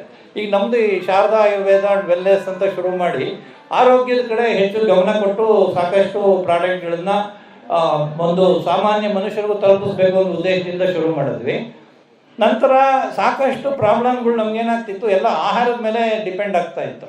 ಅದನ್ನು ಮೂಲ ಹುಡುಕ್ತಾ ಹೋದಾಗ ನಮಗೆ ಎಲ್ಲಿಂದ ಅಂದರೆ ಮಣ್ಣಿಂದನೇ ಶುರುವಾಗ್ತಿತ್ತು. ಸೊ ಅದನ್ನೇ ನಾವು ತಿರ್ಗಾ ರೀಫ್ರೇಮ್ ಮಾಡಿ ನಾವು ಈ ಮಣ್ಣಿನಿಂದ ಮನುಷ್ಯನವರೆಗೆ ಅಂತ ಒಂದು ಉದ್ದೇಶ ಇಟ್ಕೊಂಡು ನಮ್ಮ ಕಾರ್ಯಕ್ರಮನ ಶುರು ಮಾಡಿದ್ವಿ. ಅದೇ ಮೊದಲು ಹೇಳಿದಾಗ ನಾನು ಮಣ್ಣು ಫಲವತ್ತಾಗಿದ್ದರೆ ಒಳ್ಳೆ ಆಹಾರ ಬೆಳಿತೀವಿ, ಒಳ್ಳೆ ಆಹಾರ ಬೆಳೆದ್ರೆ ಅದನ್ನು ಸ್ವೀಕಾರ ಮಾಡಿ ಮನುಷ್ಯ ಆರೋಗ್ಯವಾಗಿರ್ತಾನೆ. ಅಂದರೆ ಸಾಯಿಲ್ ಟು ಸೋಲ್, ಅಂದರೆ ಮಣ್ಣಿನಿಂದ ಮನುಷ್ಯನ ತನಕ ಹೇಗೆ ಅಂತ. ಅಂದರೆ ಮಣ್ಣು, ಕೃಷಿ, ಆಹಾರ, ಪೋಷಣೆ, ಆಯುರ್ವೇದ, ಯೋಗ, ವೆಲ್ನೆಸ್ ಇವೆಲ್ಲ ಒಂದಕ್ಕೊಂದು ಸಂಬಂಧವಲ್ಲದೆ ಒಂದು ಆರೋಗ್ಯದ ಸರಪಳಿ ಇದ್ದಾಗೆ. ಸೊ ಇವಾಗ ರೈತರು ಅನ್ನದಾತ ಮಾತ್ರ ಅಲ್ಲ, ಆರೋಗ್ಯದಾತ ಅನ್ನೋದನ್ನು ನಾವು ನಿರೂಪಿಸ್ಬೇಕು ಅನ್ನೋದು. ಸೊ ಇವಾಗ ರೈತರು ಇಷ್ಟು ದಿನ ಅನ್ನದಾತ ಅಂತೆಲ್ಲ ಖಂಡಿತವಾಗ್ಲು ಅದಲ್ಲದೆ ಇವಾಗ ನಮ್ಮ ಸಾವಯವ ಕೃಷಿಕರು ನೀವು ಇಷ್ಟು ಕಷ್ಟಗಳು ಎಷ್ಟೇ ಇದ್ರೂ ಈ ಚಾಲೆಂಜಸ್ನೆಲ್ಲ ಫೇಸ್ ಮಾಡಿಕೊಂಡು ನೀವು ಆರೋಗ್ಯದಾತರು ಆಗಿದ್ದೀರಾ ಅನ್ನೋದನ್ನು ಪ್ರೂವ್ ಮಾಡೋದು ಇವಾಗ ನಮಗೆ ವಿಧಿವತ್ತಾಗಿದೆ. ಅಂದರೆ ಇದು ಎವಿಡೆನ್ಸ್ ಕೂಡ ಸಿಕ್ಕಿದೆ. ಅಂದರೆ ಈ ಸಾಯಿಲ್ ಟು ಸೋಲ್ನಲ್ಲಿ ಅತ್ಯಂತ ಮುಖ್ಯವಾದ ವ್ಯಕ್ತಿ ಯಾರು? ರೈತನೇ ಆಗ್ತಾರೆ. ರೈತ ಬಂಧುಗಳೇ ಆಗ್ತಾರೆ. ಅಂದರೆ ಈ ರೈತರು ಒಳ್ಳೆ ಈ ನಮ್ಮ ಈ ಮಣ್ಣಿನ ಒಂದು ಫಲವತ್ತತೆ ಕಾಪಾಡಿಕೊಂಡು ನಮ್ಮದು ಟ್ರೆಡಿಷನಲ್ ಏನು ಆಯುರ್ವೇದ ಸಿಸ್ಟಮ್ ಇರ್ಬೋದು, ಯಾವುದೇ ಒಂದು ಪ್ರಕೃತಿಗೆ ಪೂರಕವಾದ ಇದನ್ನೇ ಯೂಸ್ ಮಾಡಿಕೊಂಡು ಬೆಳೆಸಿದ್ರೆ, ಅಂದರೆ ನೀವು ಅನ್ನದಾತರು ಕೂಡ ಆರೋಗ್ಯದಾತರು ಕೂಡ, ಇದೊಂದು ಪದ ನಾನು ಸೇರ್ಸೋಕ್ಕೆ ಇಷ್ಟಪಡ್ತೀನಿ ನಾನು. ಆರೋಗ್ಯದಾತರು, ರೈತರು ಕೂಡ ಆರೋಗ್ಯದಾತರು ಅಂತ. ಒಂದು ಕುಟುಂಬದ ಆರೋಗ್ಯ ಅಲ್ಲ, ಮತ್ತೆ ಮುಂದಿನ ಪೀಳಿಗೆಯ ಆರೋಗ್ಯನ ಕೂಡ ರೂಪಿಸ್ತಾ ಇದ್ದೀರಾ ಅಂತ. ಸೊ ನೀವು ಆರೋಗ್ಯದಾತರು ಕೂಡ ಅಂತ. ನಂಜನಗೂಡು ತಾಲೂಕು ದೊಡ್ಡ ಕವಲಂದೆ ಗ್ರಾಮದ ಸಂಧ್ಯಾ ಕೃಷ್ಣ ನೇಚರ್ ಫಾರಂನ ರಾಧಾಕೃಷ್ಣ ಅವರು ರೈತರಿಗೆ ಹಲವಾರು ಕಿವಿ ಮಾತುಗಳನ್ನು ಹೇಳಿದರು. ನಾವು ಎಲ್ಲಿ ಹುಟ್ಟಿ ಎಲ್ಲಿ ಬೆಳೆದಿದ್ದೀವೋ ಇವತ್ತು ಈ ತಪೋವನ ತೋಟದಲ್ಲಿ ಸೇರಿದ್ವಿ. ನಮ್ಮಲ್ಲಿ ಈಗ ಯಾವ ಊರಿಂದ ಬಂದಿದ್ವಿ ಅನ್ನೋದಲ್ಲ, ಈ 4-5 ಜಿಲ್ಲೆಗಳಿಂದ ಎಲ್ಲ ಬಂದಿರ್ತೀವಿ. ಇದರಲ್ಲಿ ತಿಳ್ಕೋಬೇಕು ಅಂತ ಬಂದಿರೋರು ರೈತರಾದರೆ, ನೋಡೋಣ ಅಂತ ಬಂದಿರೋರು ಹೊರಗಡೆಯವರು ಭಾಳ ಜನ ಬಂದಿರ್ತಾರೆ. ಈ ಹೊರಗಡೆಯವರಿಗಾಗಿ ನಾನು ಹೇಳೋ ಮಾತೇನೆಂದರೆ, ರೈತರಂಗೋ ಅವ್ರ ಪಾಡ್ ಮಾಮೂಲಿ ಇದ್ದೇ ಇದೆ, ನಾವು ಮಾಡ್ತೀವಿ. ನೀವು ನಿಮ್ಮ ಫ್ಯಾಮ್ಲಿ ಜೊತೆಯಲ್ಲೇ ಬನ್ನಿ. ರೈತರಿಗೂ ಅದೇ ಹೇಳೋದು, ಎಲ್ಲರೂ ಒಂಟೊಂಟಾಗಿ ಬರ್ತಾ ಇದ್ದಾರೆ, ಫ್ಯಾಮ್ಲಿ ಜೊತೆಯಲ್ಲೇ ಬನ್ನಿ. ನಿಮಗೆ ಸಹಕಾರ ಕೊಡಬೇಕಾಗಿರೋದು ನಿಮ್ಮ ಫ್ಯಾಮ್ಲಿ ಅವರೇ. ನಿಮ್ಮ ಮಿಸ್ಸಸ್ಸನ್ನ ಜೊತೆಯಲ್ಲೇ ಕರ್ಕೊಂಬನ್ನಿ, ಇಲ್ಲ ಮಕ್ಕಳನ್ನ ಕರ್ಕೊಂಬನ್ನಿ. ಈ ಪ್ರೋಗ್ರಾಮ್ ಏನಕ್ಕೆ ಮಾಡ್ತಾ ಇದ್ರು ಅಂದರೆ, ನಾವೆಲ್ಲ ತಿಳ್ಕೊಂಡ್ರೆ ಈ ಪ್ರೋಗ್ರಾಮ್ ಅಲ್ಲ, ನಾಳೆ ಬೆಳಗ್ಗೆ ಈ ವ್ಯವಸಾಯ ಮುಂದುವರಿಬೇಕು ಅಂತ ಮಾಡ್ತಾ ಇರೋದು. ಈ ಪ್ರೋಗ್ರಾಮು ಮಾಡ್ತಾ ಇರೋ ಉದ್ದೇಶ ಅದು. ನಾವೇನು ಮಾಡ್ತಾ ಇದ್ದೀವಿ, ಎಲ್ಲರೂ ಬರ್ತಾ ಇದ್ದೀವಿ, ಇಲ್ಲೇನೋ ಸ್ವಲ್ಪ ಹೊತ್ತು ನಿಂತ್ಕೊಂಡು ನೋಡೋದು, ನಮ್ಮ ಕೇಶವಮೂರ್ತಿ ಸರ್ ಮಾತಾಡಿದ್ದಾಯ್ತು ಅಂದರೆ ಓಡೋಗ್ತಾ ಇರೋದು, ಅದೆಲ್ಲ ಬೇಕಾಗಿರೋದು. ಕಲಿಯಾಕೆ ಬರ್ತಾ ಇರೋದು ನಾವೆಲ್ಲ ಇಲ್ಲಿಗೆ. ಇದನ್ನು ಯಾರ್ಯಾರು ಏನು ಹೇಳ್ತಾ ಇದ್ದಾರೆ ಅದರಲ್ಲಿ ನಮ್ಗೆ ಎಷ್ಟು ಯೂಸ್ ಆಗ್ತದೆ. ಎಲ್ಲ ನೀವು ಮಾಡಿರ್ತೀರ ಅಲ್ಲ ಅಂತ ನಾನು ಹೇಳಲ್ಲ, ಆ ಯೂಸ್ ಆಗೋದನ್ನು ತಗೊಳೋದು. ಈಗ ನಾನೇ ನೋಡಿ, ಮಂಡ್ಯ ಜಿಲ್ಲಾ ಮದ್ದೂರು ತಾಲೂಕಾ ಕೋಣಸಾಲ ಗ್ರಾಮದಲ್ಲಿ ಒಂದು 3.5 ಎಕರೆದಲ್ಲಿ ತೋಟ ಮಾಡಿದೆ. ನಾನು ಮಾಡುವಾಗ ಎಲ್ಲರೂ ಹೇಳ್ತಾ ಇದ್ರು, ಈ ತೋಟ ಮಾಡ್ತಾಯಿದ್ರು, ಬೆಂಗಳೂರಲ್ಲೆಲ್ಲ ದುಡ್ಡಿದೆ, ತಗೊಂಬಂದಿಲ್ಲ ಆಗ್ತಾ ಇದ್ರು ಅಂತ. ನಾವೆಷ್ಟೋ ಕಷ್ಟ ಬಿದ್ದು 1 ರೂಪಾಯಿನ ಕೂಡಿಟ್ಟು ಆ ಜಮೀನು ತಗೊಂಡಿದ್ವಿ ಅಂತ ಅವ್ರಿಗೆ ಗೊತ್ತಿಲ್ಲ. ಎಲ್ಲರಿಗೂ ದುಡ್ಡು ಹಂಗೆ ಬರಲ್ಲ. ಆ 1 ರೂಪಾಯಿ ಕೂಡಿಟ್ಟು ಆ ವ್ಯವಸಾಯ ನೋಡಿದ ಮೇಲೆ, ಇದೇ ಬಾನುಲಿ ಕೃಷಿ ಬೆಳೆದು ನಮ್ಮ ತೋಟದಲ್ಲಿ ಮಾಡಿದಾಗ 1,000 ಜನ ಸೇರಿದರು. ಆ 1,000 ಜನನು ಇವತ್ತು ಅದರಲ್ಲಿ ಕನಿಷ್ಠ ಒಂದು 100-150 ಜನ ನಮ್ಮ ತೋಟದ ಥರ ತೋಟಗಳು ಮಾಡಿದ್ದಾರೆ. ಅದಕ್ಕೆ ಸಂತೋಷ ನಮಗೆ. ಈಗ ಏನು ಅನ್ಕೊಂಡಿದ್ದೀವಿ, ಆ ಜಾಗ ಚಿಕ್ಕದು, ಒಂದು ಸ್ವಲ್ಪ ದೊಡ್ಡದಾಗಿ ಮಾಡಬೇಕು ಅಂತೇಳಿ ಮೈಸೂರು ಜಿಲ್ಲಾ ನಂಜನಗೂಡು ತಾಲೂಕು ದೊಡ್ಡ ಕವಲಂದೆ ಗ್ರಾಮದಲ್ಲಿ ಒಂದು 12 ಎಕರೆ ಜಮೀನು ತೆಗೆದಿದ್ದೀವಿ. ಈಗ ಕೆಲಸ ಸ್ಟಾರ್ಟ್ ಮಾಡ್ತಾ ಇದ್ವಿ. ಈಗ ಪ್ಲಾಂಟೇಷನ್ಗೆ ಪ್ರಿಪೇರೇಷನ್ ಆಗಿದೆ, ಇನ್ನು 1 ವಾರದಲ್ಲಿ ಪ್ಲಾಂಟೇಷನ್ ಶುರು ಮಾಡ್ತೀವಿ. ನೀವು ಯಾರೇ ಕಲಿಬೇಕಂದ್ರೇನು ಅಲ್ಲಿ ಒಂದು ಸ್ಕೂಲೇ ಓಪನ್ ಮಾಡ್ತಾ ಇದ್ವಿ. ಅಗ್ರಿಕಲ್ಚರ್ ಸ್ಕೂಲ್, ಪ್ರಾಕ್ಟಿಕಲ್ ಸ್ಕೂಲ್ ಮಾಡಬೇಕು ಅಂತ ನಾವು ಹೊರಟಿರೋದು. ಅದನ್ನು ನಮ್ಮ ತೋಟದಲ್ಲಿ ಯಾವ್ಯಾವ ರೀತಿಯಲ್ಲಿ ಹೆಂಗೆ ಇರಬೇಕು ಅನ್ನೋದು ಅಳವಡಿಸಿ ಮಾಡಿಸ್ತಾ ಇದ್ವಿ. ಇದನ್ನು ದುಡ್ಡು ಖರ್ಚು ಮಾಡ್ದಂಗೆ ಮಾಡೋದಲ್ಲ, ದುಡ್ಡು ಖರ್ಚು ಮಾಡ್ದಂಗೆ ರೈತ ಹೆಂಗೆ ಬೆಳಿಬೇಕು. ಒಂದು ಚಿಕ್ಕ ರೈತ ಅವರ ಸಾಮರ್ಥ್ಯತೆ, ಉಪ್ಪು ಬಿಟ್ಟು ಬೇರೆ ಏನು ತರದಂಗೆ ಅವ್ರ ಜೀವನ ಹೆಂಗೆ ಮಾಡಬೇಕು. ನಮ್ಮ ತೋಟದಲ್ಲಿ 1 ಎಕರೆ ತೋಟ ಇರೋರು, 1 ಎಕರೆ ಜಮೀನು ಇರೋರು ಉಪ್ಪು ಬಿಟ್ಟು ಬೇರೆ ಏನು ಹೊರಗಡೆಯಿಂದ ತರಬಾರ್ದು. ಆ ರೀತಿಯಲ್ಲಿ ನಾವು ತೋಟ ಬೆಳೆಸಬೇಕು, ಆ ರೀತಿ ಮಾಡಬೇಕು ಅನ್ನೋ ಉದ್ದೇಶದಲ್ಲೇ ನಾವು ರೈತರಿಗೆ ಪ್ಲಸ್ ಯಾರೇ ನೀವು ಅಗ್ರಿಕಲ್ಚರ್ ಕಲಿಬೇಕು ಅನ್ನೋರಿಗೆ ಟ್ರೈನಿಂಗ್ ಕೊಡಬೇಕು ಅನ್ನೋ ಉದ್ದೇಶದಲ್ಲೇ ನಾನು ಅದು ಮಾಡ್ತಾ ಇದ್ದೀನಿ. ಅದರ ಜೊತೆಗೆ ಅಗ್ರಿಯಾನ ಟೂರಿಸಮ್, ನಾವು ಅವ್ರ ಜೊತೆಯಲ್ಲೇ ಟೂರಿಸಮ್ಗೆ ಸೇರ್ಕೊಂಡಿದ್ವಿ. ಇವೆರಡೂ ಜೊತೆಯಲ್ಲೇ ತಗೊಂಡು ಹೋಗ್ಬೇಕು ಅಂತ ಉದ್ದೇಶ ನಮಗಿತ್ತು. ಈಗ ಟೂರಿಸಮ್ಗೆ ಪರ್ಮಿಷನ್ಗಳೆಲ್ಲ ತಗೋಬೇಕಾಗ್ತದೆ. ಅಗ್ರಿ ಸ್ಕೂಲ್ಗಂತೂ ರೈತರು ಇವತ್ತು ಬರ್ಬೋದು, ಯಾವತ್ತಾರೆ ನಮ್ಮ ತೋಟಕ್ಕೆ ಸ್ವಾಗತ. ಅದರಲ್ಲೇನು ಇದು ಮಾಡಬೇಕಂತಿಲ್ಲ. ನಮ್ಮ ತೋಟದಲ್ಲಿ ಮಿನಿಮಮ್ ಚಾರ್ಜ್ ಇರ್ತದೆ. ಚಾರ್ಜ್ ಅಂದರೆ ಆ ಮೇಂಟೆನೆನ್ಸ್ ಬೇಕೇ ಬೇಕದು, ಅಷ್ಟು ಮಾತ್ರನೇ ಇರ್ತದೆ. ಇದು ದುಡ್ಡು ಸಂಪಾದನೆ ಮಾಡೋಕ್ಕಲ್ಲ, ನಮ್ಮನ್ನು ನೋಡಿ 10 ಜನ ರೈತರು ಬೆಳೀಲಿ ಅಂತ. ಯೂಟ್ಯೂಬ್ ನೋಡಿ ವ್ಯವಸಾಯ ಮಾಡಬೇಡ ಅಂತ ಆಗಲೇ ನಮ್ಮ ರಮೇಶ್ ಅವರು ಹೇಳಿದರು. ಯೂಟ್ಯೂಬ್ ನೋಡಿ ವ್ಯವಸಾಯ ಮಾಡಿದರೆ ನಾವು ಯೂಟ್ಯೂಬಲ್ಲೇ ಇರ್ತೀವಿ, ಪ್ರಾಕ್ಟಿಕಲ್ ಆಗಿ ನೋಡಿ ಮಾಡಿದರೆ ಪ್ರಾಕ್ಟಿಕಲ್ ಆಗಿರ್ತೀವಿ. ಆದರೆ ನಮಗೆ ಬೇಕಾಗಿರೋದು ಇಷ್ಟನ್ನ. ನಾವೇನು ಯೋಚನೆ ಮಾಡ್ತೀವಿ ಗೊತ್ತಾ, ಈ ತೆಂಗಿನಕಾಯಿ ಎಷ್ಟು ಉದ್ದ ದುಡ್ಡು ಸಂಪಾದನೆ ಮಾಡ್ತೀವಿ ಅಂತ. ದುಡ್ಡು ಅಂತೂ ಹೊಟ್ಟೆ ತುಂಬಿಸಲ್ಲ. ಆದರೆ ನಮಗೆ ಬೇಕಾಗಿರೋದು ಇಷ್ಟು ಅನ್ನಕ್ಕಾಗಿ ಏನು ಮಾಡಬೇಕು ಅದನ್ನು ನಾವು ಮಾಡಿದರೆ ಕರೆಕ್ಟಾಗಿ ನಾವು ವ್ಯವಸಾಯದಲ್ಲಿ ಸಕ್ಸಸ್ ಆಗ್ತೀವಿ. ಇದು ಬಿಟ್ಟು ನಾವೇನೋ ಯೋಚನೆ ಇಟ್ಕೊಂಡು ಕೆಮಿಕಲ್ ವ್ಯವಸಾಯ ಮಾಡಿ ಇಷ್ಟು ಚೀಲ ತೆಗಿತಾ ಇದ್ವಿ, ಇಷ್ಟು 40 ಚೀಲ 50 ಚೀಲ ಭತ್ತ ಬೆಳೀತಾ ಇದ್ವಿ ಅಂತಾರೆ. ನಾನು ಹೇಳ್ತಾ ಇರೋದು 10 ಚೀಲ ಬರಲಿ, ಆರೋಗ್ಯವಂತರಾಗಿರೋಣ, ಹಾಸ್ಪಿಟ್ಲಿಗೆ ಹೋದಂಗೆ ಇದ್ದರೆ ಅಷ್ಟೇ ಸಾಕು. ಆದರೆ ನೀವು ಯಾವಾಗಾದರೆ ನಮ್ಮ ತೋಟಕ್ಕೆ ಬರ್ಬೋದು. ಈಗ ಈ ಸ್ಕೂಲ್ ಓಪನ್ ಮಾಡೋದೇ ಒಬ್ಬ ರೈತ ಯಾವ ಥರ ಜೀವನ ಮಾಡೋಕ್ಕೆ ಸಾರ್ಥಕ ಆಗ್ತದೆ ಅನ್ನೋ ಉದ್ದೇಶಕ್ಕೆ. ನಮ್ಮಲ್ಲಿನೂ ಈ ಬಾಣಲಿ ಕೃಷಿ ಕವಲಂದೇನಲ್ಲಿ ಮಾಡಬೇಕು ಅಂತ ಇದ್ದೀವಿ. ಈಗ ಆ ಬಾಣಲಿ ಕೃಷಿ ಕೇಶವಮೂರ್ತಿ ಅವರ ಟೈಮ್ ಯಾವಾಗ ಫಿಕ್ಸ್ ಮಾಡ್ತಾರೋ ಆವತ್ತು ನಮ್ಮ ತೋಟದಲ್ಲಿ ಆಗ್ತದೆ. ಅದ್ರ ಬಗ್ಗೆ ನಾನೇನು ಫೋರ್ಸ್ ಮಾಡಲ್ಲ ಅವ್ರಿಗೆ. ಈಗ ಅರ್ಜೆಂಟಿಗೆ ಮಾಡೋರು ಭಾಳ ಜನ ಇದ್ದಾರೆ, ಅದಾದಮೇಲೆ ನಮ್ಮದು ಬರ್ತಾರೆ. ಆದರೆ ನಮ್ಮ ತೋಟದಲ್ಲಿ ಮಾಡಿದಾಗ ಇದೇ ಥರ ಅಲ್ಲ. ನಾನು ಈ ಥರ ನೀವು ಬಂದರೆ ಒಂದು ಫೀಲ್ಡ್ ಇರಬೇಕು ಅಂತ ಹೇಳಿ ನಾನು ಅಲ್ಲಿಂದ ಇಲ್ಲಿಗೆ ಬಂದಿದ್ದೀನಿ, ಕವಲಂದಿಗೆ ಬಂದಿದ್ದೀನಿ. ಅಲ್ಲಿ ಜಾಗ ಚಿಕ್ಕದಾಗಿತ್ತು, ಅರ್ಧ ಗಂಟೆಯಲ್ಲೇ ನೀವು ತೋಟ ಎಲ್ಲ ನೋಡಿಬಿಟ್ಟು ಬಂದುಬಿಡ್ತಾ ಇದ್ದೀರಾ. ಈಗ ಇಲ್ಲಿ ಹಂಗಲ್ಲ, 2 ಅವರು ನೀವು ನಿಮ್ಮ ತೋಟನ ವೀಕ್ಷಣೆ ಮಾಡಬೇಕು. ಅದರಲ್ಲಿ ಯಾವ್ಯಾವ ಘಟಕಗಳಿದ್ದಾವೆ, ಜೀವಾಮೃತ ಹೆಂಗೆ, ಗೋಕುಪ್ರಾಂಶದ ಹೆಂಗೆ, ಈಗ ನಾವು ತಯಾರು ಮಾಡಿದ್ದನ್ನು ಆ ರೀತಿಯಲ್ಲಿ ಏನೇನು ಬಳಸ್ತಾ ಇದ್ವಿ ಅನ್ನೋದು ಅಲ್ಲೇ ಬೋರ್ಡ್ ಹಾಕಬೇಕು ಅಂತ ತೀರ್ಮಾನ ತಗೊಂಡಿದ್ದೀನಿ ನಾನು. ರಾಷ್ಟ್ರಪತಿ ಪ್ರಶಸ್ತಿಗೆ ಭಾಜನರಾಗಿರುವ ಮಿಕ್ಕೆರೆ ಗ್ರಾಮದ ಕನಕಶ್ರೀ ಎರೆಗೊಬ್ಬರ ತಯಾರಕರಾದ ಶಿವಣ್ಣ ಅವರು ತಮ್ಮ ಅನುಭವವನ್ನು ಹಂಚಿಕೊಂಡಿದ್ದು ಹೀಗೆ. ಕಂಡಕ್ಟರ್ ಕೆಲಸಕ್ಕೆ 95 ಸೇರ್ಕೊಂಡೆ KNR ಡಿಪೋಗೆ. 95ರಿಂದ 99 ಮಾಡಿದೆ. ಅಂದರೆ ನನ್ನ ಕೆಲಸ ಸುಮ್ಮನೆ ಹೋಗ್ತಿದ್ದೆ, ನಮ್ಮ ಮನೆ ಬಡತನ ಅನ್ನೋದಕ್ಕೋಸ್ಕರ ಹೋಗ್ತಿದ್ದೆ ಹೊರತು ನನ್ನ ಮನಸ್ಫೂರ್ತಿ ಹೋಗ್ತಾ ಇರಲಿಲ್ಲ. ಫುಲ್ ಬಡತನ ಆಗೋಣ ಹಿಂಗೆ ಬೆಳ್ಕೊಂಡು ಬಂದು ತುಂಬ ಚೆನ್ನಾಗಿದೆ. ಹೆಂಗಿದೆ ಅಂದರೆ ಹೇಳಿಕ್ಕೆ ದುಡ್ಡು ನಮ್ಮನ್ನು ಹುಡುಗ ಬರ್ತಾ ಇದೆ. ಈಗ ನಾನು ಒಂದು ಲಕ್ಷದ ಮಾಡಿದ್ದೀನಿ. ನಮ್ಮ ಮನಸ್ಸು ಮಾಡೋದು ಎಷ್ಟು ಬೇಕಾದ್ರೂ ದುಡ್ಡು ಮಾಡ್ಬೋದು, ಆ ಥರ ಇದೆ. ಸಾಕು ಅಂದ್ಕೊಂಡಿದ್ದೀವಿ, ನಾವು ಒಂದು ಲಿಮಿಟ್ ಮಾಡ್ಕೊಂಡಿದ್ದೀವಿ. ಮತ್ತು ಟ್ರೈನಿಂಗ್ ನಾನು ತಿಂಗಳಲ್ಲಿ ಒಂದು 100-150 ಕಾರ್ಗಳು, ನಿನ್ನೆ 6 ಜನ ವಿಜಿಟರ್ ಬಂದಿದ್ದಾರೆ, 6 ಕಾರ್ ಬಂದಿದ್ದಾರೆ. ಆ ಥರ ತುಂಬ ಡಿಮ್ಯಾಂಡ್. ಮತ್ತು ಎಲ್ಲ ತರಬೇತಿ ಎಲ್ಲ ಫ್ರೀ ಕೊಡ್ತೀವಿ. ಸಾಧ್ಯವಾದಷ್ಟು ಮಾಡ್ರೇಟ್ ಮಾಡಿದ್ವಿ. ಸಿಂಪಲ್ ಆಗಿ ಯಾವ ಥರ ಮಾಡ್ಬೋದು, ಎರೆಜಲ ಯಾವ ಥರ ಮಾಡ್ಬೋದು, ಜೀವಾಮೃತ ಯಾವ ಥರ ಮಾಡ್ಬೋದು, ಗೊಬ್ಬರ ಯಾವ ಥರ ಎಲ್ಲ ಸಿಸ್ಟಮ್ಗಳು. ಬಡ ರೈತ ಇದ್ದರೆ ತೊಟ್ಟಿನೇ ಬೇಡ, ಯಾವ ಥರ ಮಾಡ್ಕೋಬೋದು, ಒಂದು ಡ್ರಮ್ನಲ್ಲಿ ಯಾವ ಥರ ಮಾಡ್ಬೋದು, ಬಕೆಟ್ನಲ್ಲಿ ಯಾವ ಥರ ಮಾಡ್ಬೋದು, ಏನಿಲ್ಲದ್ರು ಏನು ಇನ್ವೆಸ್ಟ್ ಮಾಡಿದ್ರೆ ಒಬ್ಬ ಬಡ ರೈತ ಬದುಕನ್ನು ಕಟ್ಕೋಬೋದು. ಅಂದರೆ ಶ್ರಮ ವಹಿಸ್ಬೇಕು, ಕೆಲಸ ಮಾಡಿದ್ರೆ ಸಕ್ಸಸ್ ಅಂತ ಗ್ಯಾರಂಟಿ, ಏನು ತೊಂದರೆ ಇಲ್ಲ. ಅಂದರೆ ಶ್ರಮ ಬಿದ್ದು ಜವಾಬ್ದಾರಿಯುತ ಕೆಲಸ ಮಾಡಬೇಕು. ಆ ಥರ ಮಾಡ್ಕೊಂಡು ಹೋಗ್ತಾ ಇದ್ದೀವಿ. ಈ ದೇವರು ನಮ್ಗೆ ಎಲ್ಲ ಕೊಟ್ಟಿದ್ದಾರೆ. ನಮ್ಮ ತಾಯಿ ಒಬ್ಬರು ಬಿಟ್ಟರೆ ಎಲ್ಲ ಸಿಕ್ಕಿದ್ದಾರೆ. ನಮ್ಗೆ ಏನು ಜೀವನದಲ್ಲಿ ಸಾಕು ಅನ್ನುವಷ್ಟು ಕೊಟ್ಬಿಟ್ಟಿದ್ದಾರೆ ದೇವರು. ಈಗ ಹೇಳ್ಬೇಕಂದ್ರೆ ಒಂದು ಇದ್ರೆಲ್ಲ ಗೊತ್ತಿಲ್ಲ ನಾನು. ಮತ್ತೆ ಇಲ್ಲಿ ಬಂದಿರೋರು ಸುಮಾರು ಜನ ಮತ್ತು ಗೊಬ್ಬರ ತಗೊಂಡು ಸುಮಾರು ಪರಿಚಯ ಇದ್ದಾರೆ. ಇಲ್ಲೆಲ್ಲ ಒಂದು ಅರ್ಧ ಭಾಗನೇ ಗೊತ್ತಿದ್ದಾರೆ ನನಗೆ. ಮತ್ತು ರಾಜ್ಯದಲ್ಲಿ 3 ಮೂಲಲ್ಲೂ ಇದ್ದಾರೆ. ನನ್ನ ಒಂದೊಂದು ಜಿಲ್ಲೆಗೆ ಹೋದ್ರೆ 100 ಜನ 200 ಜನ ನನ್ನ ಗುರುತಿಸ್ತಾರೆ. ಮತ್ತು ಒಂದು ದಿನದಲ್ಲಿ ಒಂದು 20-30 ಫೋನ್ಗಳು ಬರ್ತದೆ ನನಗೆ, ಎಕ್ಸ್ಟ್ರಾ ಫೋನ್ಗಳು. ಮತ್ತು ಈ ಅಂತರ್ರಾಜ್ಯದಲ್ಲಿ ಇದೆ, ತಮಿಳುನಾಡಿನ ಫೋನ್ ಬರ್ತದೆ, ಕೇರಳ. ಈ ಥರ ಒಂದು ಹೇಳ್ಬೇಕು ಅಂದ್ರೆ ಏನು ಅಂತಲೇ ಗೊತ್ತಾಗಲ್ಲ. ಅದು ಏನೋ ಒಂದು ಶಕ್ತಿನೋ ಏನು. ಮತ್ತು ನಮ್ಮ ಹತ್ರ ಕುರುಡ್ತಾರೆ, ನನ್ನ ಕೆಲಸ ಮಾಡ್ತಾ ಹೋಗ್ತಿರೋಂಥ. ಮತ್ತು ಯಾವುದೋ ಪ್ರಶಸ್ತಿಗೆ ಅಲ್ಲಿ ಅರ್ಜಿ ಹಾಕಿಲ್ಲ ಇದುವರೆಗೂ. ನಮ್ಗೆ ಸುಮಾರು ಒಂದು 2-3 ಅಷ್ಟು ಫೋಟೋಗಳು, ಇದು ಟೋಪಿಗಳು, ಸ್ಟಾಲ್ಗಳೆಲ್ಲ ಸಿಕ್ಕಿದೆ. ಇದುವರೆಗೂ ನಾನು ಇಲ್ಲಿ ಅಪ್ಲಿಕೇಶನ್ ಹಾಕಿಲ್ಲ, ಅವರವರೇ ತಗೊಳ್ಳೋದು. ಮತ್ತು ನನ್ನ ಬಗ್ಗೆ ಸುಮಾರು ರಿಸರ್ಚ್ ಇವರೆಲ್ಲ ಸ್ಟಡಿ ಮಾಡ್ತಾ ಇದ್ದಾರೆ. ಇವಾಗ ನನಗೆ ಇದಕ್ಕೆ ಪದ್ಮಶ್ರೀ ಇವರು ರಿಸರ್ಚ್ ಮಾಡಿ ಫಾರ್ವರ್ಡ್ ಮಾಡಿರೋದು. ಈ ಥರ ತುಂಬ ಇದೆ. ಮತ್ತು ನನಗೆ ಸುಮಾರು ಅಧಿಕಾರಿಗಳು ತುಂಬ ಅದೇನಂತ ಗೊತ್ತಿಲ್ಲ. ನನಗೆ ಯಾರೋ ಒಬ್ಬ ಒಂದ್ಸಲ ಪರಿಚಯ ಆದರೆ ಅವರು ನನಗೇನೋ ಎಲ್ಪೇ ಮಾಡ್ತಾರೆ. ಆ ಥರ ಅದೇನು ನಂದು ಏನಂತ ಗೊತ್ತಿಲ್ಲ. ನೀವು ಯಾರೋ ಒಬ್ಬರು ಸಿಕ್ಬಿಟ್ರೆ ಸಾಕು, ನನಗೇನೋ ಸಹಾಯ ಮಾಡೋ ಹೋಗಿದ್ದಾರೆ. ಯಾವ ಅಧಿಕಾರಿ ತಗೊಳ್ಳಿ, ಯಾವ ರೀತಿ ತಗೊಳ್ಳಿ, ಆ ಥರ. ಮತ್ತು ನಾವು ಕೆಟ್ಟದ್ದು ಅಂತ ಕಂಡ್ರೆ ಅವ್ರು ಟಚ್ ಮಾಡಲ್ಲ, ಅವ್ರ ಹತ್ರ ಹೋಗೋದೇ ಇಲ್ಲ. ಮತ್ತು ನಮ್ಮಲ್ಲಿ ಸುಮಾರು ಜನ ಗೊಬ್ಬರ ತಗೊಂಡು ವ್ಯವಹಾರ ಮಾಡಿದ್ದೀವಿ. ಬೇರೆ ಜನ ಫಸ್ಟ್ ದುಡ್ಡು ಹಾಕ್ಸ್ಕೊಳ್ಳಿ ಹೇಗೆ ತಿನ್ಕೊಬಿಡ್ತಾರೆ ಅಂತ. ನನಗೆ ಇದುವರೆಗೂ ಒಂದು ಮೋಸ ಆಗಿಲ್ಲ. ಮತ್ತು ನಮ್ಮ ವ್ಯವಹಾರದಲ್ಲಿ ಯಾರೂ ನನ್ನ ಬಗ್ಗೆ ಕೆಟ್ಟದಾಗಿ ಓದಿಲ್ಲ. ಸ್ವಲ್ಪ ಜನಗಳು ಮಾತ್ರ ನಾನು ಸ್ವಲ್ಪ ಹಿಂಗೆ ಕೆಲಸ ಮಾಡ್ತಾರೆ ಅಂತ ನಂತರ ತಿಳ್ಕೊಂಡಿದ್ದಾರೆ. ಬಿಟ್ಟರೆ ನಾವು ಆತ್ಮದಲ್ಲೆಲ್ಲ ಫುಲ್ ಇದ್ದೀವಿ.